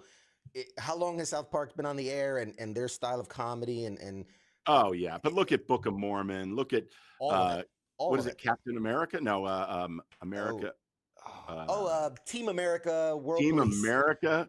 Yeah, come on. I mean, there's they no send it copycats. all up, and they do it in such an amazing way. They're so talented, those guys. So good. But it's just funny to me that even early in your career, you're like, you're the worst actors. I was like, what's going on? I mean, they were so sweet and so great. I just remember going, God, you guys are horrible actors. It was really funny.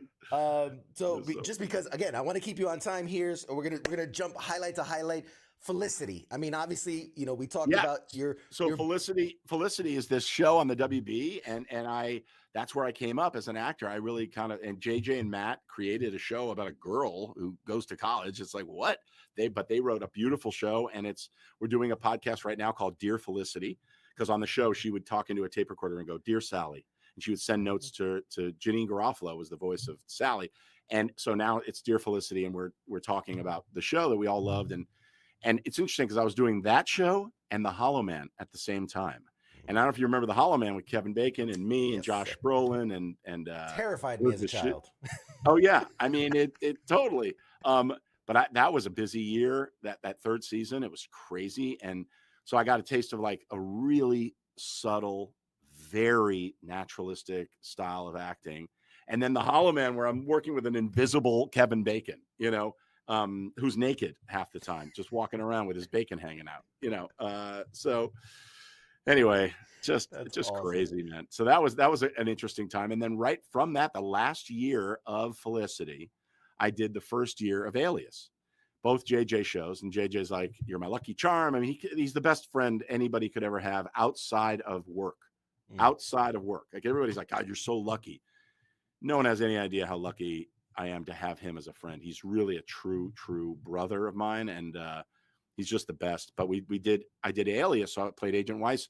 The last year that I was doing Felicity, I finished my scenes here, walking into the next stage. They were right next to each other, and I would shoot Alias, which was crazy.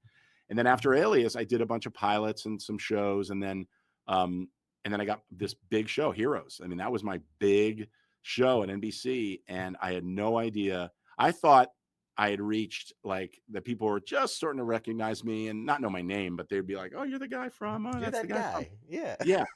And then suddenly Heroes was the #1 show all over the world, and I played Matt Parkman, the mind reading police officer, and it was just game over, man. It was like all of a sudden we're going to Japan, and I'm going to here and there, and I got a taste of the amazing stuff that everybody in the military gets to see, just that the world, there's a lot of the world out there that a lot of people don't get to see, and it opens your eyes to different cultures and different people and everything. And it was enlightening, and it was awesome. It was like that 4 years on Heroes was just incredible. Yeah. So I can't imagine how. I'm just out of curiosity, from behind the scenes, you book the gig, you get Heroes. How far into it do you maybe get the sense of like, oh wait, this might be something, or was it not until it actually hit that you realized it? Yeah, I mean, other shows, it's week to week. Like you go, oh, we got picked up for 22 episodes, but it's like, okay, great. And that was back in the day. Now it's 8 episodes, right? But 22 episodes, and you're like, oh, I'm really excited about this. But then every week it's like, how did we do last night? I don't know. What were the ratings? This was the first time that I was like, okay, they're not canceling this. Like we at least have another season, because it was on a rocket. That first season of Heroes was incredible. And I look at it, and like The Boys to me is sort of that now. The Boys is incredible. If you're watching this and you haven't seen The Boys, you have to watch The Boys. The Boys is what Heroes could have become, if we went down this fucking dirty, disgusting rabbit hole. It's so gritty, and it's superheroes that take advantage of their position, and they're power hungry and all. It is so great. And I actually had a cameo in The Boys, which was really cool. But I knew early on, and not to the height, to the extent that it actually became what it did. But yeah. And you know what, on a show like that, and these other shows too, JJ shows, it's hard to sustain it. So you constantly get people. I get people come up to me going, man, the first season and a half of Heroes was awesome. And then what happened? And I'm like, I said my lines and I stood on the X. Okay. I don't know what you're asking, the wrong guy. Right. But wait, you mean you didn't choose to make it like that? Oh, right. Exactly. Okay. What are you talking about? Yeah. It is. Again, a guy growing up that I was into comic books and all, like that was my thing. Well, other kids are playing sports and reading, smart books. I was into comic books. I love superheroes, and so that was one of the first times I felt like a TV show took the genre seriously, right? Like this wasn't just slapstick and we're gonna put costumes on and we're gonna fight the bad guy today. It was like, wow, this is like in Spanish, it's like the telenovela. This is the soap opera. Yeah, for superheroes, 100%. And it's interesting that you put it that way. It's really a great way of putting it. Taking these superheroes seriously. What it was for Tim Kring, who created the show, talks about he saw Spotless Mind, Eternal Sunshine of Spotless Mind. He saw that, and then he saw The Incredibles, and The Incredibles was like supposed to be this average everyday family that is incredible, and that really inspired. What if we all woke up? Not we all, but like a few characters, whatever, woke up and suddenly with the eclipse and at a certain moment in time, we started developing these powers, and giving a police officer the ability to read minds was awesome. Giving a cheerleader, kids think they're just indestructible anyway. Now she's indestructible. A Japanese guy who is so regimented with time can stop time.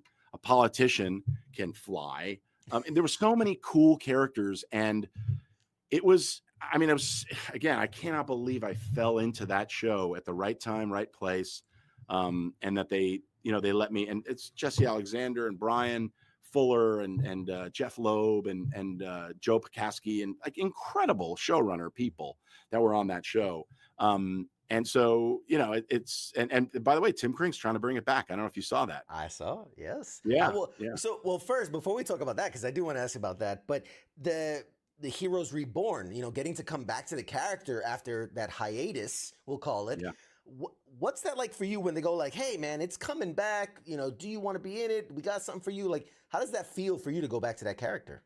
I'll go back to that character as many times as they want. That was one of my favorite things I've ever played. Honestly, it's to be able to be in the mind. I personally, I just think it's the best hero to play. I thought Sendel's character was really interesting. Jack was certainly really interesting now as a dad. Like, Jack Coleman just played it so brilliantly playing HRG. We needed to get to 100 episodes. That's the holy grail of like going to syndication. And we had finished 88.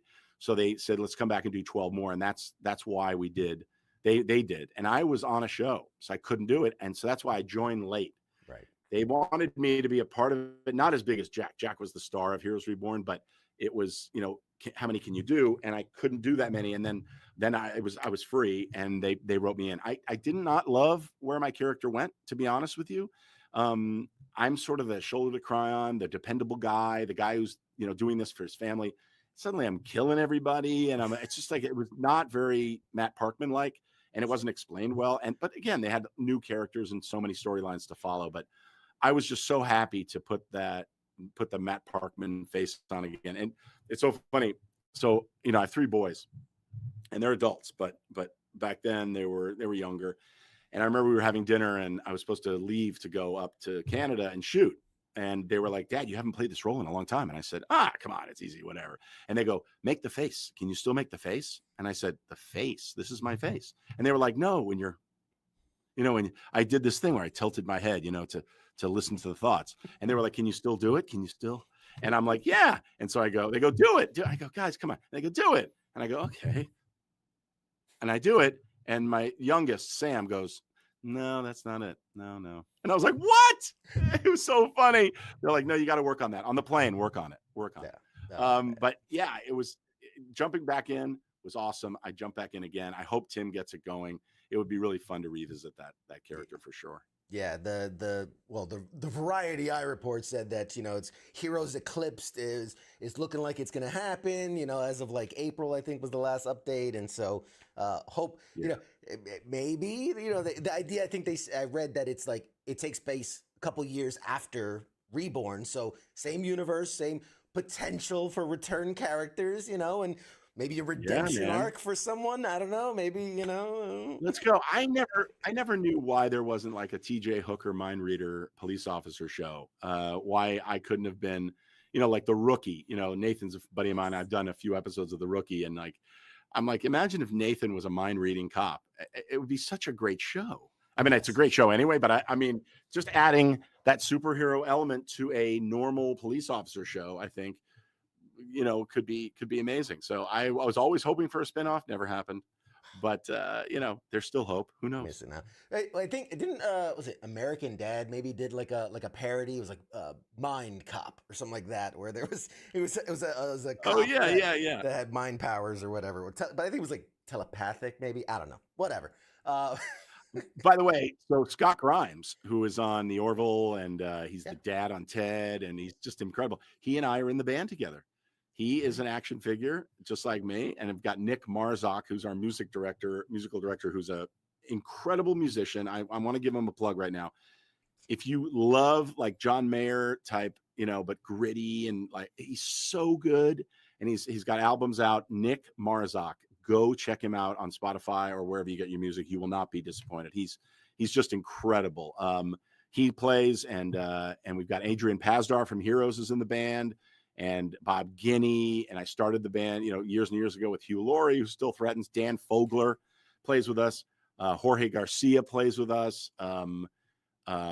Sarah Wayne Callies plays with us. Now Amy Jo Johnson plays with us, the Pink Power Ranger. She was on Felicity with me. So I don't let anybody go. I'm like, if you're musical, if you can shake a tambourine, get your ass up on stage. Let's go. That's awesome. I mean, theactionfiguresband.com, by the way. Go to the website. Check it out. There it is. We got to get the plug. You got to get the solid plug in there. Okay, yeah. We're running short on time, and you have so much career. We don't have enough time. No, we've hit on a lot of stuff. You want to talk about it? I'd love to talk about the charity thing a little bit more. Absolutely, please. That was literally my next thing after. Well, Star Wars a little bit, but no, I'm really fascinated about the work that you do, and I think it's important to talk about. Yeah, so as of late, our oldest son Jake has epilepsy, and he is doing well. He's living well with it, thanks to great medication and treatment and everything. But there are a lot of people that don't, and a lot of people, it's a stigma attached to seizures.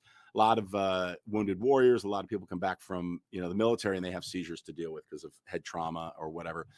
And it's nothing to be scared of if you know what to do. It can be deadly, and it can obviously really hurt someone if they're driving, if they're on a bicycle, if they're swimming or whatever. But there's a lot to learn, a lot to talk about in that world. And so I created talkaboutit.org and talkaboutit.video.com, and this podcast that I have called Talk About It. And we do just that. We talk to, heroes in the world of neurology and epileptologists and caregivers. And I have a series called the Caregiver Series on YouTube, but you can just go to thecaregiverseries.com, where I talk to other fellow caregivers, and we talk about family. We talk about what's important to us. And yeah, we touch on their, the rare epilepsies or the seizure disorder that they have, but it's all about just, that shorthand that we were discussing earlier, where you sit down with another person that has PTSD, or I sit down with another person whose child has epilepsy. And it's like, it's a breath of fresh air. You feel the hug before you get it. You're just like, man, this is awesome. And we should be able to have this open dialogue. So that's been my mission, is to educate and remove the stigma attached to epilepsy. But there's so many celebrities I've enlisted help of. And so I encourage anybody to just listen to the podcast, go to talkaboutvideo.com or just go to Talk About It with Greg Grunberg, you know, on wherever you get your podcast, and check it out. And I appreciate you letting me talk about it, because it's important. Oh, absolutely. 100%. And we're going to link it all. We're going to put links and all the stuff to all the stuff we post out there, because Awesome. it is important. It is important to have that conversation. Yeah. The biggest part of my recovery, my mental recovery, because I was shot up in combat. I've got all the scars and all that. Wow. The physical stuff's not. I'm missing that. The physical stuff you recover from surprisingly easily. It's the mental stuff that takes forever to really, like, you have to make it a focal point. You know, your body physically heals with the right medicines and things, but the mind, man, it is like, you got to work it. You got to really work it. And speaking of talking about it, one of the biggest parts of my mental journey to recovery, was I joined a support group for veterans and talked about it and just put it out there. And it was so vital to overcoming what I was dealing, and then also seeing how my story was impacting others. And then hearing their stories and letting it impact me. And that transfer of information is very therapeutic. It's very healthy and healing. But even not in a that's the best to have a group that you can be with. But to start a conversation just in everyday life, like, let me ask you about your hand. Like my dad he's missing his pinky, but he was born this way, so he has just, you know, this, and no, people don't see it. And it's like a bar bet. He'll be like, I can count to 9 on my fingers, and that's all I can. And they're like, whatever, and he does it, and they're like, what? Yeah. To you, like, how many times you get people going, hey, how did that happen? Or why aren't you able to flip me off? Or, you know, I mean, like, that's a conversation starter, by the way, that is, and you don't notice it until you stare and look at it, but it's a great way to just educate. Not that you want to go around educating people all over the place, but what a great way for, like, kids or anybody to say, oh, how did that happen? And then that's a way to start the dialogue, right? The truth behind your question is, which I don't know how this became an interview of me, but it's fine. Because I'm interested in you. The truth behind it is I was wounded in 2005. So oh my God, how long has it been? Jesus Christ. It feels like yesterday. It's almost 20 years. Twice someone has been like, hey, what happened to your finger? That's it. Now, whether they notice it and don't want to say something, I just think most people don't notice. You don't focus on something. You don't notice it. You don't notice it. I do stand-up comedy on the side, and I have a whole bit about my hands, and it's a great way. People always say, like, oh, it's so fun that we get to laugh at your disability, because, you know, it's like it's a great way to, you know, it's an icebreaker, like you said. By the way, if you don't deal with some of this stuff with humor, you have to. And I'm not belittling anything, but in our house, like, you say, Jake, what do you want for dinner? He goes, I definitely want Caesar salad. And I'm like, okay, dude, you've used that joke for 18, 15 years. But we have to, dude. It's like, you'll lose your mind. You'll lose your mind as a caregiver, and by the way, there are so many, you know, as in the epilepsy world, there's so many moments that are out of your control. There are so many moments when you're like, what is happening to me? I can imagine with you. I mean, I've had panic attacks, and it's like, what? I can't, like, I thought I was super calm. Like, what is going on with me right now? What's happening? And you can't control it. And it's natural, and it happens to everybody. But the more you're able to be open and honest and talk about stuff, not even honest, it's like, you know, the more I think we all understand each other. We talked about this before, but just having that open dialogue, dude, it helps me. You know, why do I do talk about it? Right? Why do I do talk about it? It's therapeutic for me. People are like, God, you're really helping the epilepsy community. And it's like, okay, great. Guess who gets most out of this? Me. Because it's something I can control. I can't control when my son has a seizure. I can't. And I feel helpless, and I feel alone, and I feel lonely. And my wife and I are just like, but man, when I'm doing and I'm affecting people, hopefully I'm helping. It's me honestly just going, you know, fuck seizures. I hate them. I absolutely hate them. And, you know, it's a way for me to be proactive. In other words, I 100% everything you said, and that's how I feel about my disability. Because I nerve damage and bone damage and yeah, all types of skeletal issues and all that. But again, the PTSD, the TBI, the social anxiety, it's something you have to deal with. But having that group, which it's not even a therapeutic group now, it's just a bunch of guys that we get together and we just share stories and we talk about what's going on in our lives. But the idea of that community and I have a question, when and how did you lose your sense of humor? How did that happen? You know what? I can tell you the day it happened. Yeah, exactly. Shot. But isn't it great, by the way? So there was a friend of mine who wrote a pilot, and it was called Special or something, and it was all about special needs parents. And I know enough special needs parents that are actors. So I got a group together, and we all sat here, and man, we were making so many jokes. Mm-hmm. We were fucking around so much, and it's such a relief. Yes. And I hate eggshells, dude. Eggshells are the bane of my existence. When somebody is like, like you see me joking with you, I know I'm not going to hurt your feelings. Right. I know that we can talk about this stuff. It's like, I don't, do I know? No, I want to understand more about PTSD, and we're going to sit around here, but hopefully we can get some people, and think about this, get some people that, I want to definitely a strong female, funny person who we can actually just shoot the shit about it. Absolutely. And make it normal to talk about, that's what it's all 100%. about. 100%. Couldn't agree more. Later, I'll tell you about the goat incident and how I lost this, but that's a whole other thing. Tom Brady took your finger? That's crazy, dude. Nice. That is crazy. And that's it. And so many people talk about the dark humor in the military, and it's really just look, man, we're in the shit, and I can either cry about it or I can laugh about it.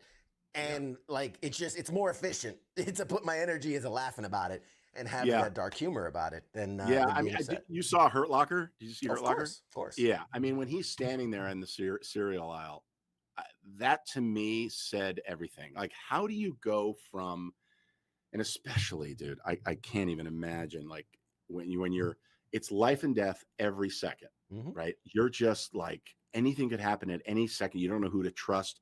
You're in a country where anybody can pull out a gun and kill you. A bomb can go off. You could step on a mine, whatever. And then you got to come home and you're dealing with some complete narcissistic bullshit person in line in front of you at the supermarket. And it's like, wait a minute. Do you understand like what life is really about? That's the thing. You talked about being in the military and being in a unit and trusting your brothers and sisters and like going, I put my life in their hands and I trust them. I'm comparing, but I'm not comparing. My two boys, college baseball players, right? Sure. And my son graduated, he played 4 years. And when you're in a sport, these are the two things, by the way. If I had a company and I had interviews for a job and I had 10 people that come in, if somebody says they're in the military, I'm sending everybody else home. That's it. Because if you can be in the military and play by the rules, but be a leader and be there for someone else, and there's so much involved in that. It's truly, you become a whole person in that situation. And sports is, and not as realistic of a way, but in an important way, you're there. So he had a hard time, and it wasn't PTSD, but it was very similar. It was like he came out of college and he was like, I have to wake up and have a purpose. I can't like wake up and not do something. He got a job, and it was a pretty shitty job that he didn't really care about. It was a job. But even before that, it was like, enjoy, you have all the time in the world to relax.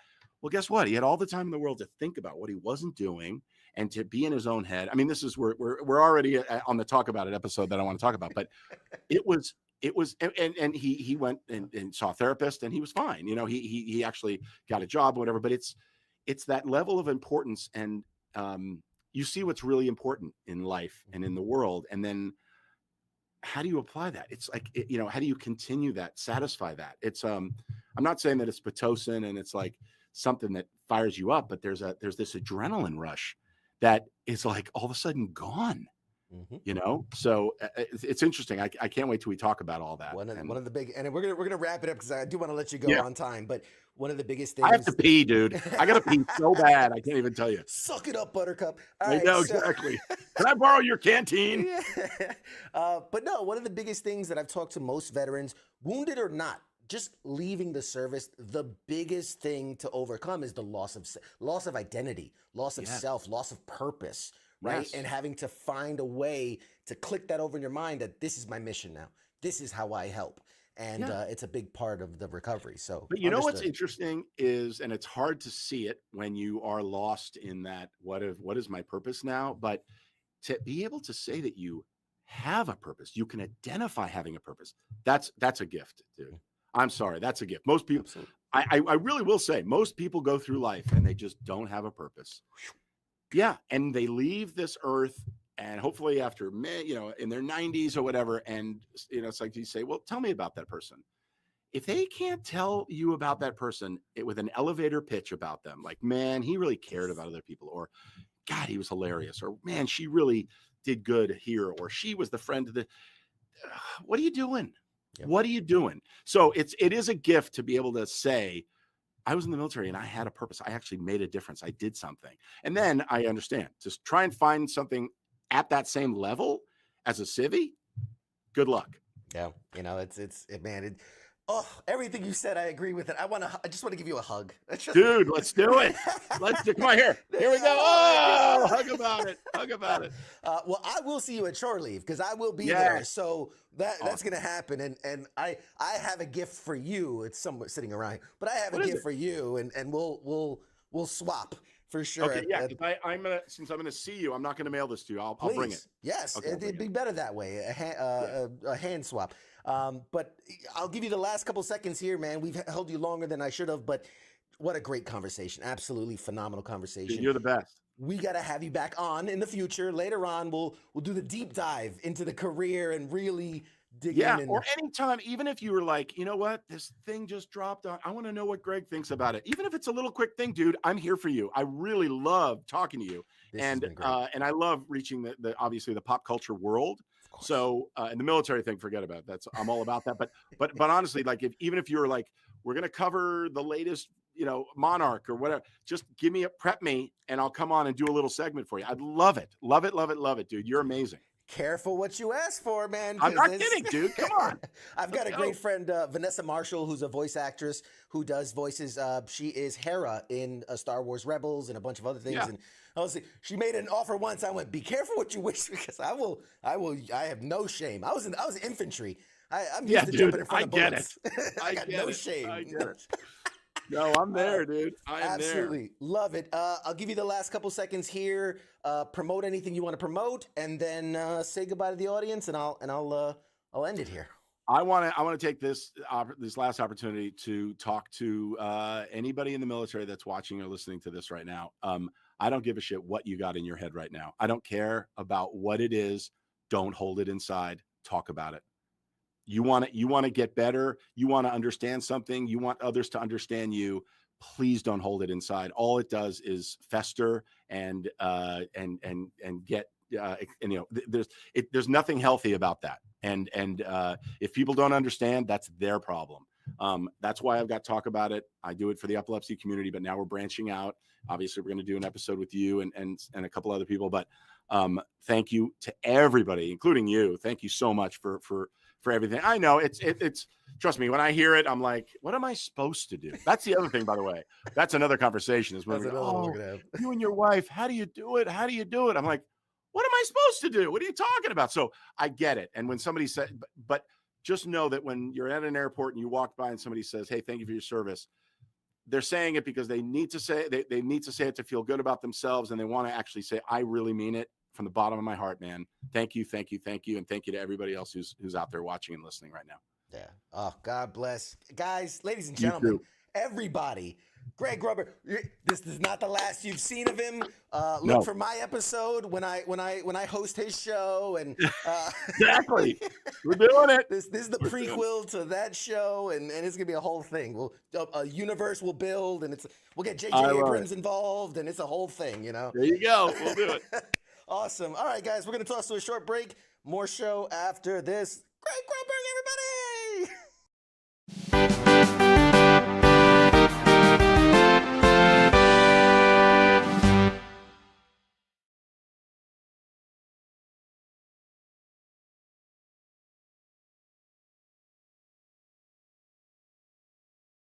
Broadcasting live from the basement of the Pentagon. This is WTF Nation Radio.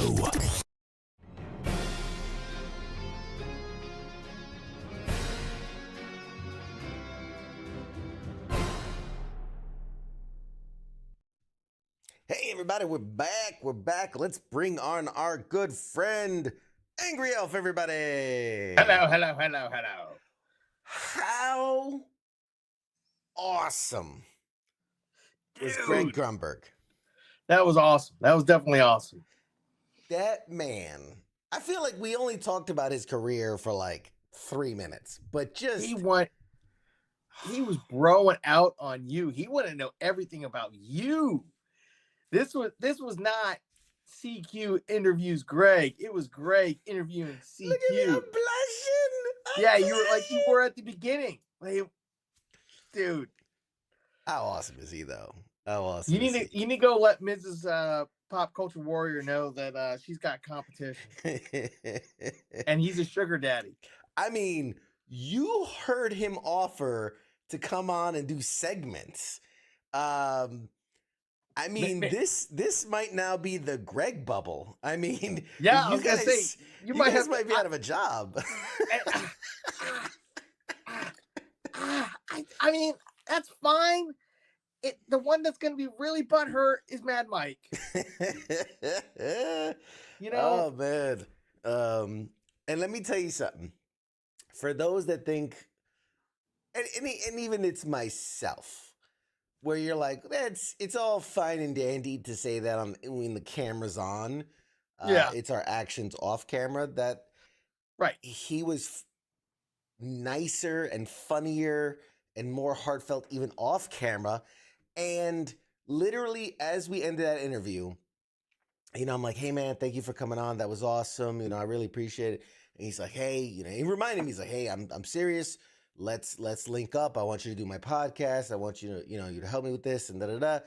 And I was like, yeah, no, I was like, I'll go through your, I'll go through your people and your agent and whatever. He goes, no, he's like, give me your phone number. And so I gave him my cell phone number and literally I just go, he's like, bing. And he's like, there you go. That's my cell. He's like, anything, just hit me up. And I'm like, oh, okay. Like I'm just going to hit like, hey, Greg, what's up, buddy? Like, what's up? And I will tell you that since we shot that, which was almost a week ago, because we shot that on Wednesday. So it's been almost a full week.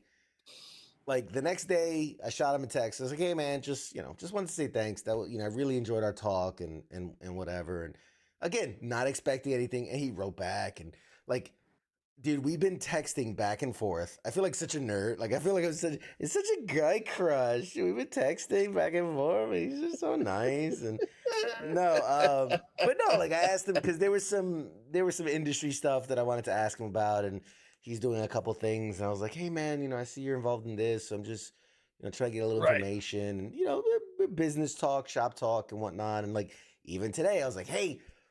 Dude, today's your interview. I'm psyched for people to see it. Like, I'm super excited that people are going to get to see what I've known for a week, And he was like, oh, man, that's so awesome. And he's like, tag me in all the stuff so I can share it on my socials. So, like, he really is who he portrays. You know what I mean? Like, because there's certain people that they are who they need to be in that moment. Right.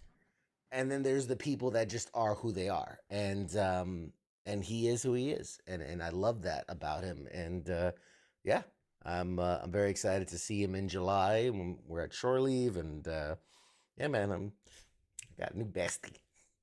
Yeah. Anyway, make fun of me all you want. I don't care. See, Billy says he says I'd say third greatest guest. Easily top three. Billy, since you're ranking, I'm curious who's one and two. I'd love to know your ranking. And everybody, let me know where you think that was where that guest interview ranked. This is the thing. I'm watching it with rose-colored glasses. Yeah. I rewatched the interview with y'all. I was sitting here rewatching it, and I was just smiling. Like my face is red because I was smiling and laughing. And God, that's such a crush, man crush on him. Your interview with Adam Baldwin was pretty good. Adam Baldwin was something. That was something. Yeah. To this day, he's the only guest I've had to flip me off on live on air. So and in a not referencing my finger kind of way, like to actually flip me off in the interview. But yeah, so that was good. Needless to say, man, support the shit out of that guy. Fucking follow him on socials. I've been checking out his stuff this week, and he posts funny stuff and throwback clips to other stuff, and he's a good dude, and obviously very responsive, and I gotta go find his band, the Action Figures. The Action Figures, yeah, which I mistakenly referred to as banned from TV, which is funny because it's meant like it sounds like banned from TV, but it's meant to be like band like a band from TV, since they're all TV personalities. So this is a play on words. I loved what they did, but I guess they were probably thinking like banned from TV sounds like we're bad.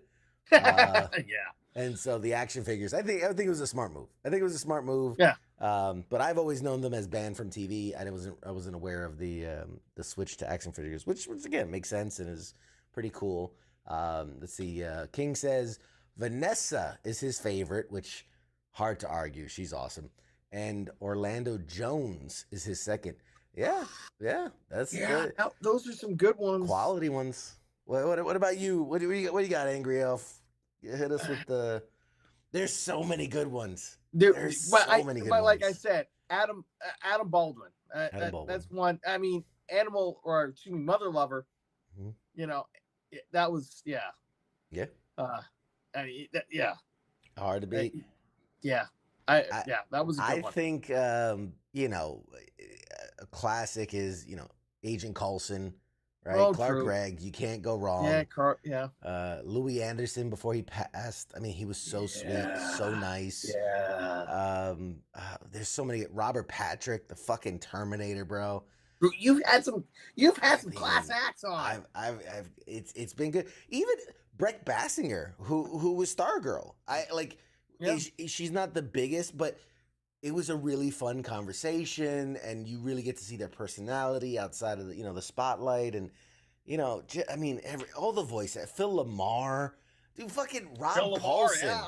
Rob Paul, we had Pinky in the brain, Raphael Donatello. You know what you need to do? Blessed. You know what? You need to get to the point where you can get your own panel at a con, and then have some of your previous guests come up on stage and have a conversation with CQ, but have 6-8 of them sitting up there and just have a conversation. Yeah, like a round table almost. Yeah. Or you just have a shoot the shit session. Yeah, I mean, but have all of us fans in attendance. David Hayter, fucking Solid Snake. Sorry, it just hit me. David Hayter. Yeah. David Hayter. I mean, oh man, so many good ones, man. Fuck. Like sometimes I'm like, I get down where I'm like, we're not where we want to be, and then you take a step back, and I have my little thing. Adam Baldwin. Who else? Ashley Williams, who was on How I Met Your Mother. Yeah, I mean, fucking Thor's stunt double, Bobby Holland Hanton, Brad Williams, the comedian, the little guy comedian. Yeah, I still watch his. That interview turned me on to him, and I tried to convince my wife because he was in Raleigh recently, or he's coming real soon, and she just looks at me and goes, "Who?" You gotta watch. Why? Watching him live is a lot of fun. It's his clips, lot of fun. Hilarious. Listening to a like lot of fun. the story he tells about how his dad used to punish him by putting him on the counter. Carlos Alzraki, right? Reno 911, Rocco's Modern Life. I mean, dude, like the list. Dude, we had Efren Ramirez, who was Pedro from Napoleon Dynamite. Eddie McClintock. I mean, Eddie McClintock. Eddie I got a little McClintock bit of is- history with Eddie. Oof. Eddie, God bless. Colin Mockery. Whose line is it anyway? Oh my God, I forgot about all these amazing kids. The fucking Jason Narvi, who was Skull from the original Power Rangers. Yeah. Joe Montana, John Lynch. Dude, a bunch of the different Spider-Man voices. You know, Josh Keaton, Yuri Lowenthal, Lauren Tom. Creator of fucking one of our favorites is Private Murphy, right? Private Murphy's Law. Dude, so many good ones. Holy moly. I'm like looking back at our guests and just, God, Matt Letcher, the fucking Reverse Flash. Matt Eisman, American Ninja Warrior. Oh, I love that. Was a good one. I enjoyed that conversation. God, man, so many good ones. So many good ones. Tito Ortiz. That was something. Wasn't that the one that just lasted forever? No, Eddie was on, has the reign as the longest guest. He was on for like 2+ hours just talking about stuff.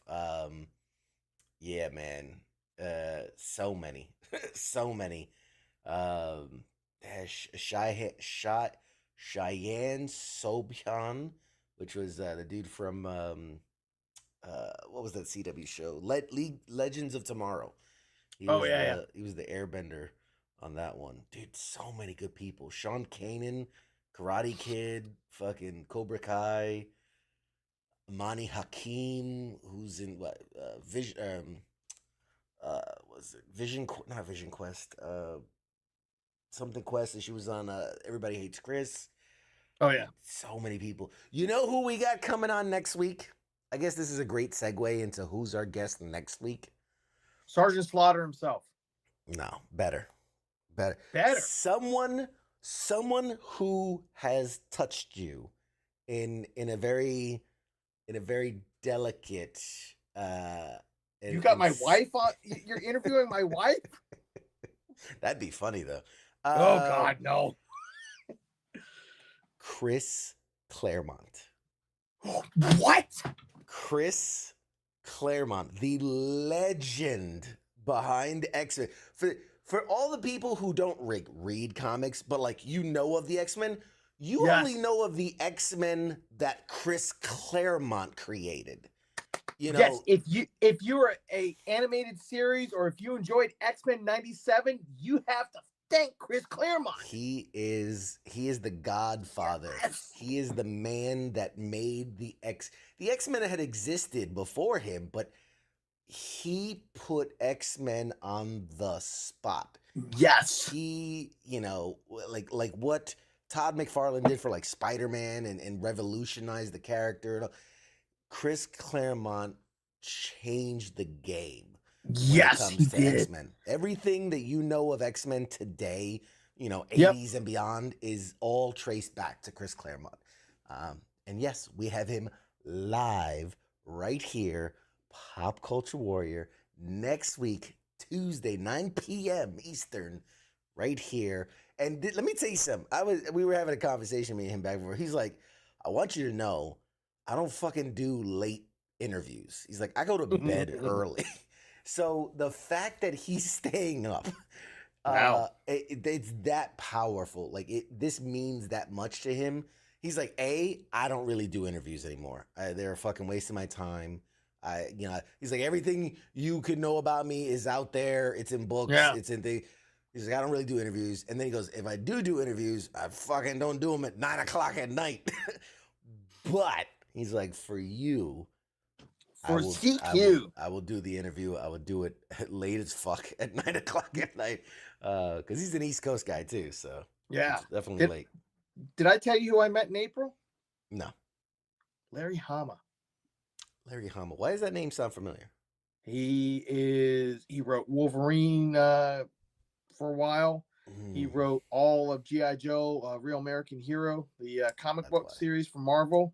Yeah.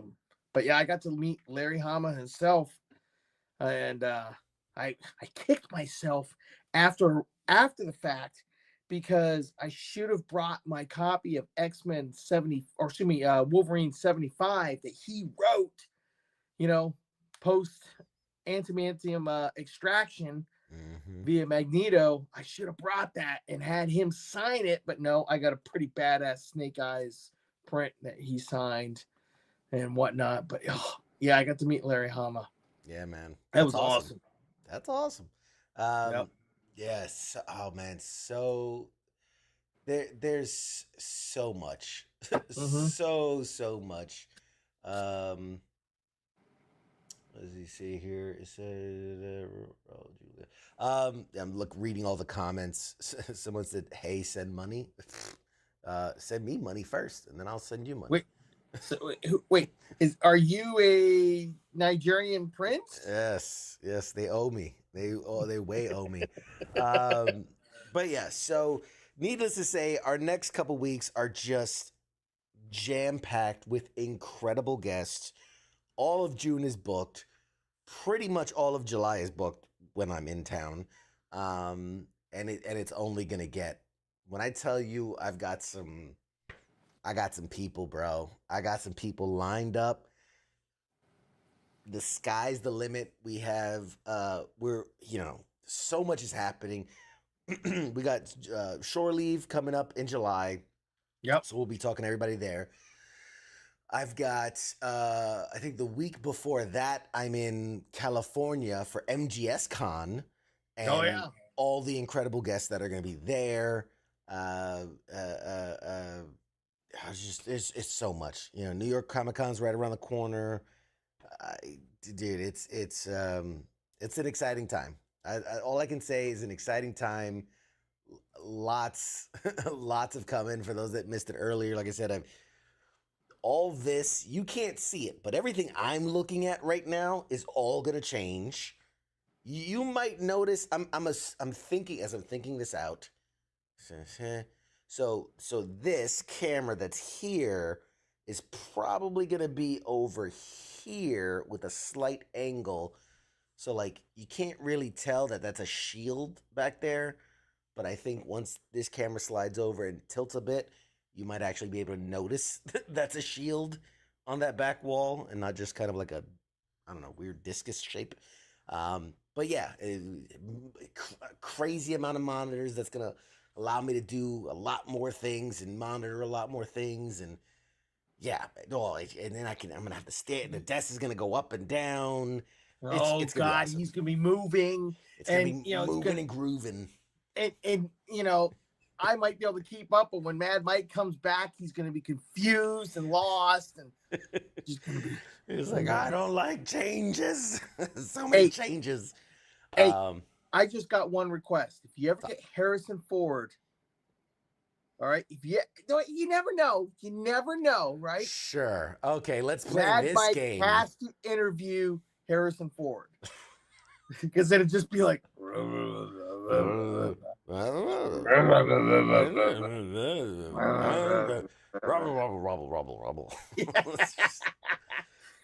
Jesus Christ. No. We're keeping a list of people that aren't coming on the show, and I'm pretty sure Harrison Ford's on that list. I'll have to go check the list later. I don't. I think you're still good. Bring up the big board. I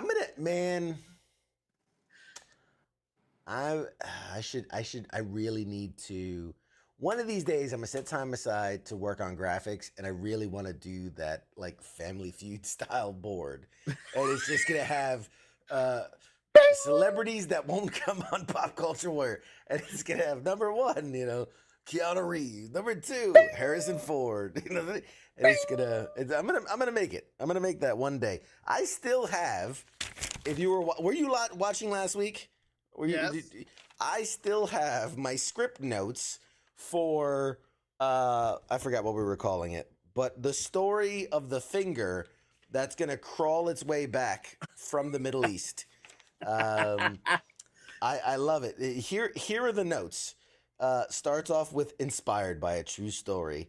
Uh, if only he was. Oh, if only he was a thumb, he could hitchhike. That's gonna be. That's I just love that line. 'Cause crosses paths with a toe, like a blown off toe. He'll cross paths with. Blown off finger. Journey home. I had notes of like the knuckle hair will be a beard. And the tourniquet is gonna be like a headband. So yeah, we got the beginnings, and it's a children's book. It's a children's book. Oh, you're gonna do a children's book? I thought Yes. you were gonna do a movie. No. It's a children's book. It's like if you took Apocalypse Now, and made it about a blown off finger and into a children's book. That's what I'm going for. Yeah. WTF Nation Press Yeah. presents a CQ production. That's right. There was one. Somebody gave a great name for it. Oh, what was it? Full metacarpal,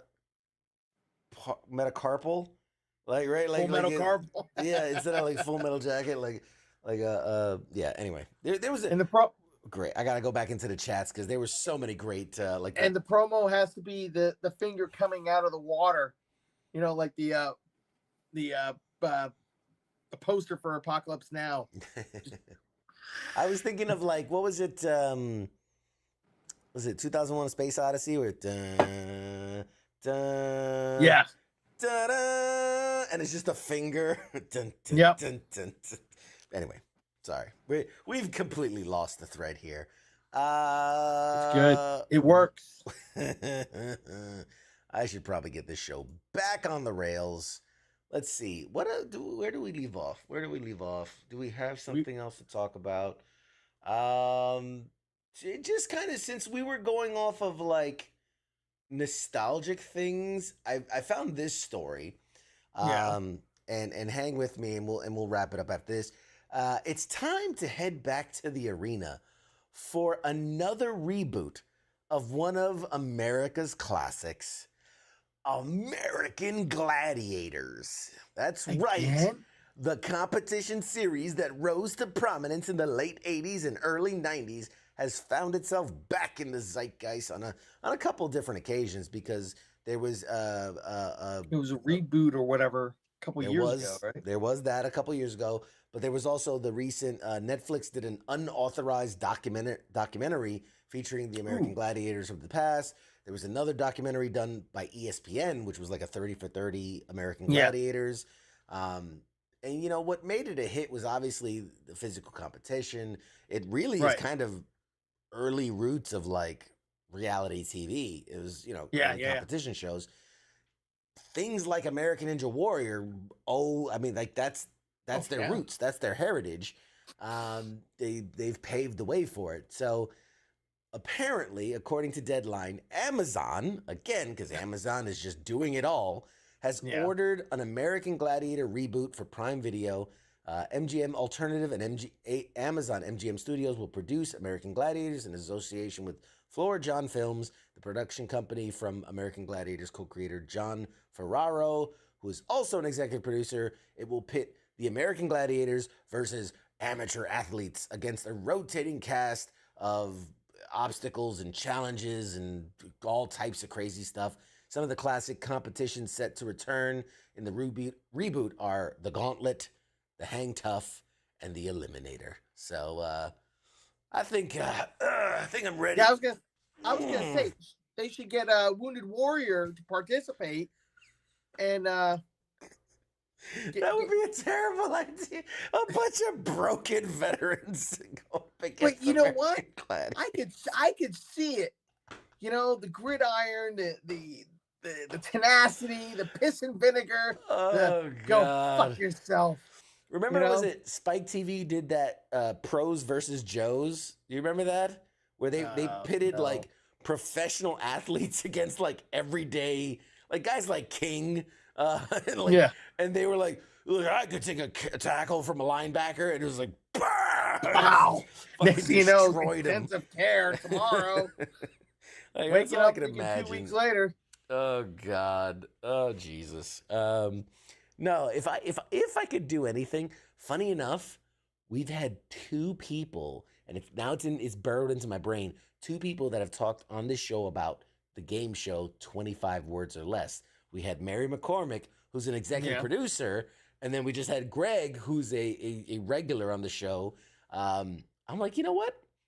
I might call in some favors and let's get 25 Words or Less, Pop Culture Warrior, CQ up on the game. Let's go. 25 Words or Less. I gotta start practicing.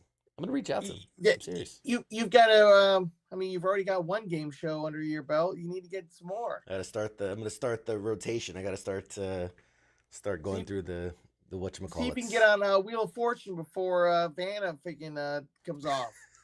Pat Sajak. Pat Sajak.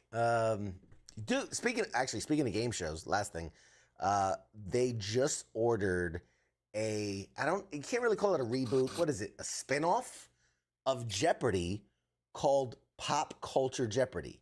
I swear to God, this is a real thing, and it's gonna work. I think it's like teams of 3, so it's a little different than like the one-on-one, but it's like teams of 3. Yeah. And you have to know, they're like, you have to know everything from Pokemon to, Harry Potter to, I forget what, like there was a bunch of, like a lot of stuff where I was like, oh, I would know that. But then it was like some stuff was like, knowing, about Downton Abbey, like episodes of Downton Abbey, and like, cause it runs the the Kardashians, cause it runs the gamut of pop culture. So I was like, listen, I'm not going to be like, I fucking dominate, but I think I can do pretty good. I think I can do okay. I usually do fairly well watching along with Jeopardy. I could do it. Yeah. It's pop culture. I mean, this is it. There's the team of 3, CQ, Angry Elf, Mad Mike, representing Pop Culture Warrior on Pop Culture Jeopardy. I mean, it sells itself. Itself. I mean, all you got to do is if we can't get on there legitimately, ask Wounded Warrior if they can send 3. They're gonna have to do Wounded Warrior eventually. Do a Veteran Day special. Yeah. Yeah. I'll call my contacts. I'll have my people call your people. We'll figure it out. But I don't have people. I'm your people. Okay, yeah, I have people. You got people. I'm your people. All righty. Well, I think we've reached the end of another fantastical episode of Pop Culture Warrior. I gotta just one more time thank my incredible guest, Greg Grunberg. Oh yeah, fucking legend, awesome dude. Follow his stuff, support his stuff, man. He lives it. Yes. He doesn't just talk the talk, he walks the walk. And yeah, we got to show him some love because he's awesome, dude. Future contributor to Pop Culture Warrior is we're gonna have like the Greg Grunberg beat, like yeah. Hey, over to you, Greg. You know what really grinds my gears? The Grunberg grinding of gears. The gear grinder? Grunberg gear grinder? Oh, man, that would be hard to say. Ooh, that might work. Gear grinder. Yeah. So, and look for me on his podcast. Talk about it. We're gonna talk about it. We're gonna do what his podcast says. We're gonna talk about it. Other than that, I think we're good. Oh my God, this shirt's getting like super loose on me. I've been losing some weight. And everything's like getting super loose on me. Shit. Anyway, sorry. Any final thoughts on this week in pop culture or this upcoming week of pop culture?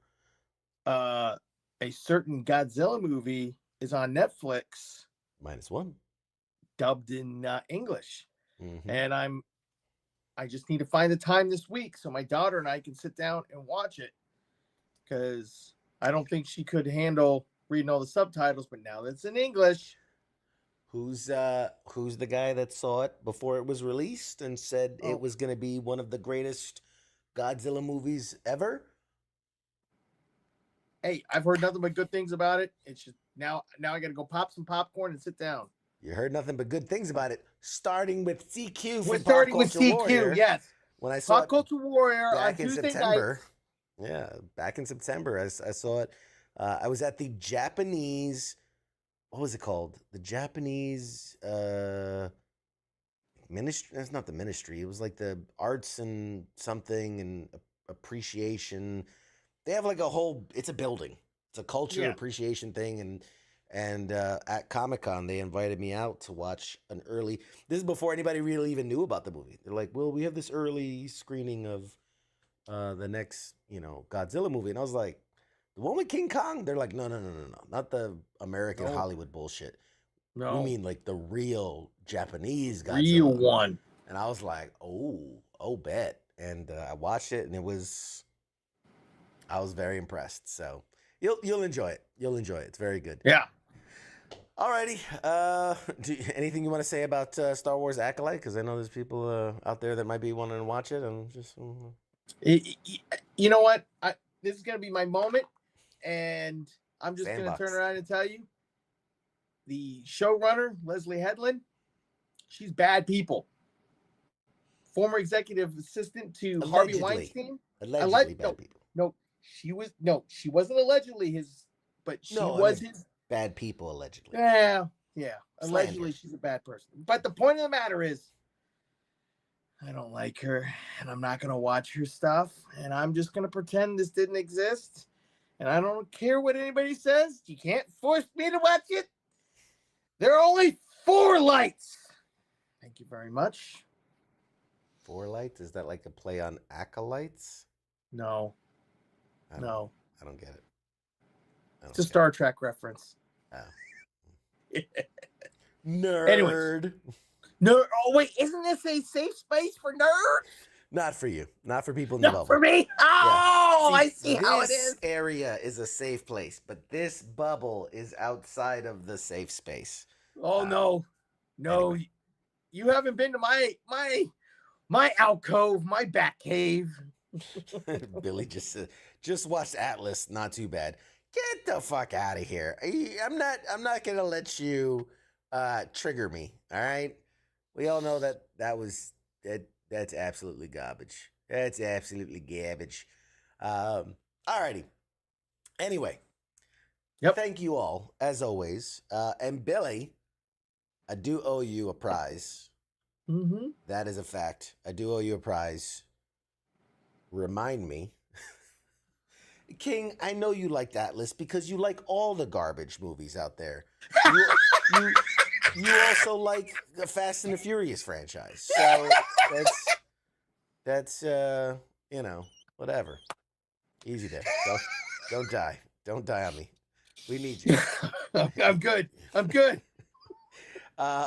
Panel. He wants a panel light. You know what? I might hang on a second.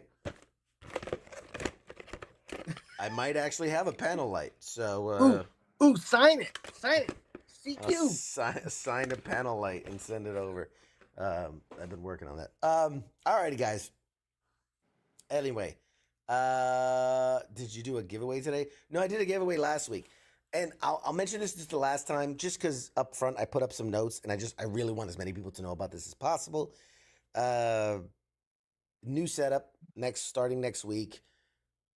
It'll look slightly different to you, but it'll look majorly different to me and just operate differently.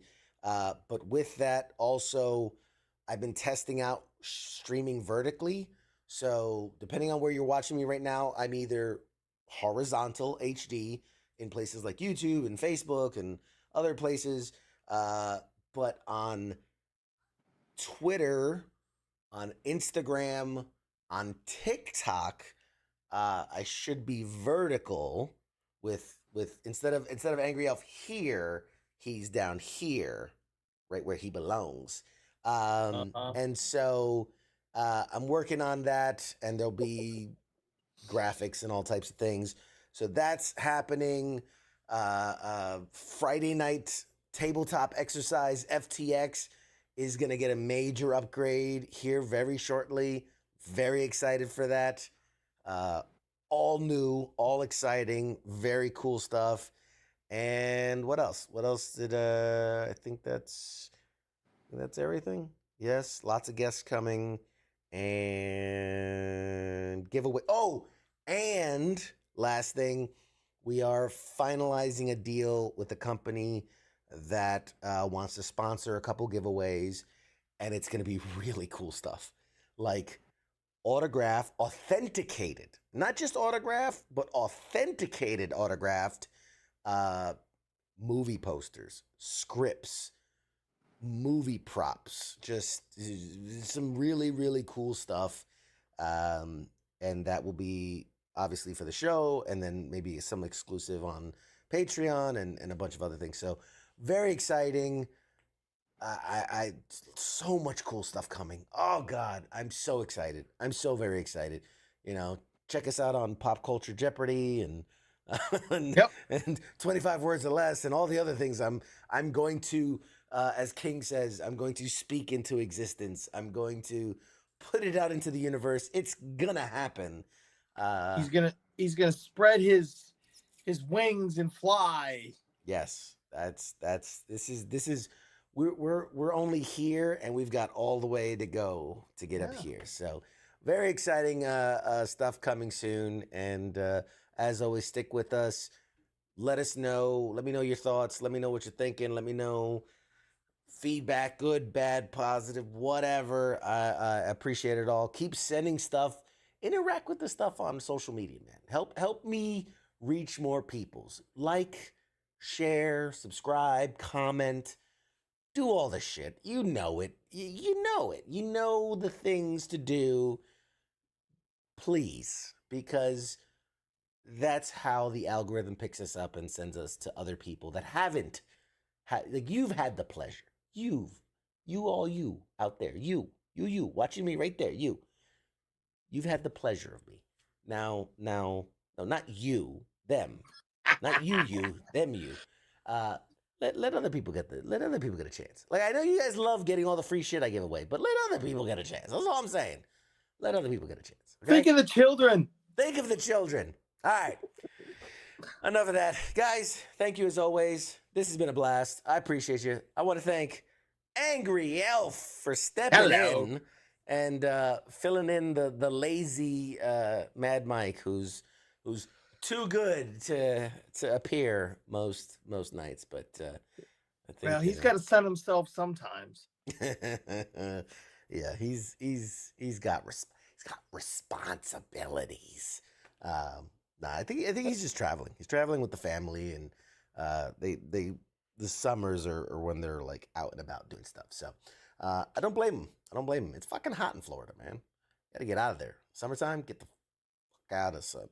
That's why you have a pool. You live by the beach. Then you can go soak yourself. Too hot. It's like boiling water out there. Plus, that's when all the tourists show up and they get out of there. Oh, yeah. Alrighty. Guys, this has been an absolute pleasure. I appreciate all y'all. Keep it locked here. Keep it tuned. I guess we got to do the thing. WTF Nation Radio all around the week. Sundays is the Sports Bar. Mondays is the Monday edition. Tuesdays right here, Pop Culture Warrior. Wednesdays, the Smoke Pit. Thursdays, Sarge Time. Fridays is Friday Night Freedom. Every other Friday. And Saturdays are now weekend co-ops with Nemo as he plays some fun co-op games. So keep it tuned right here, WTF Nation Radio, U.S. Army WTF Moments, and most importantly, Pop Culture Warrior with CQ and sometimes Angry Elf. So, yes. Alrighty. Last words, man? Hasta luego, mi amigos. All right, guys. We'll see you next week. Shuts.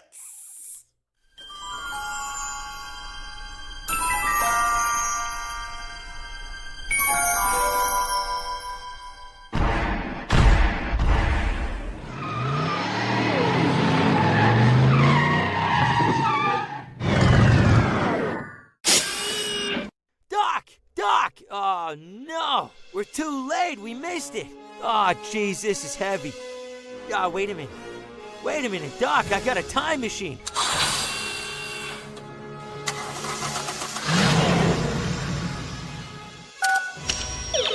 I'm just gonna punch in the coordinates.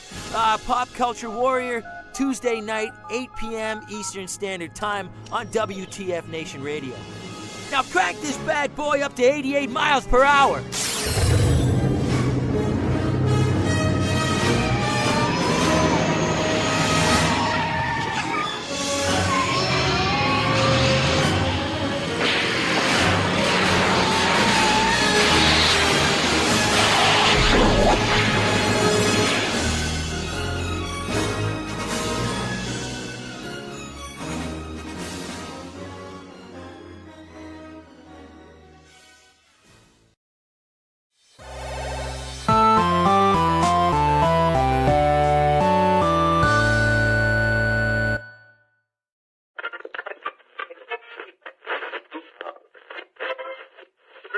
Let's see it.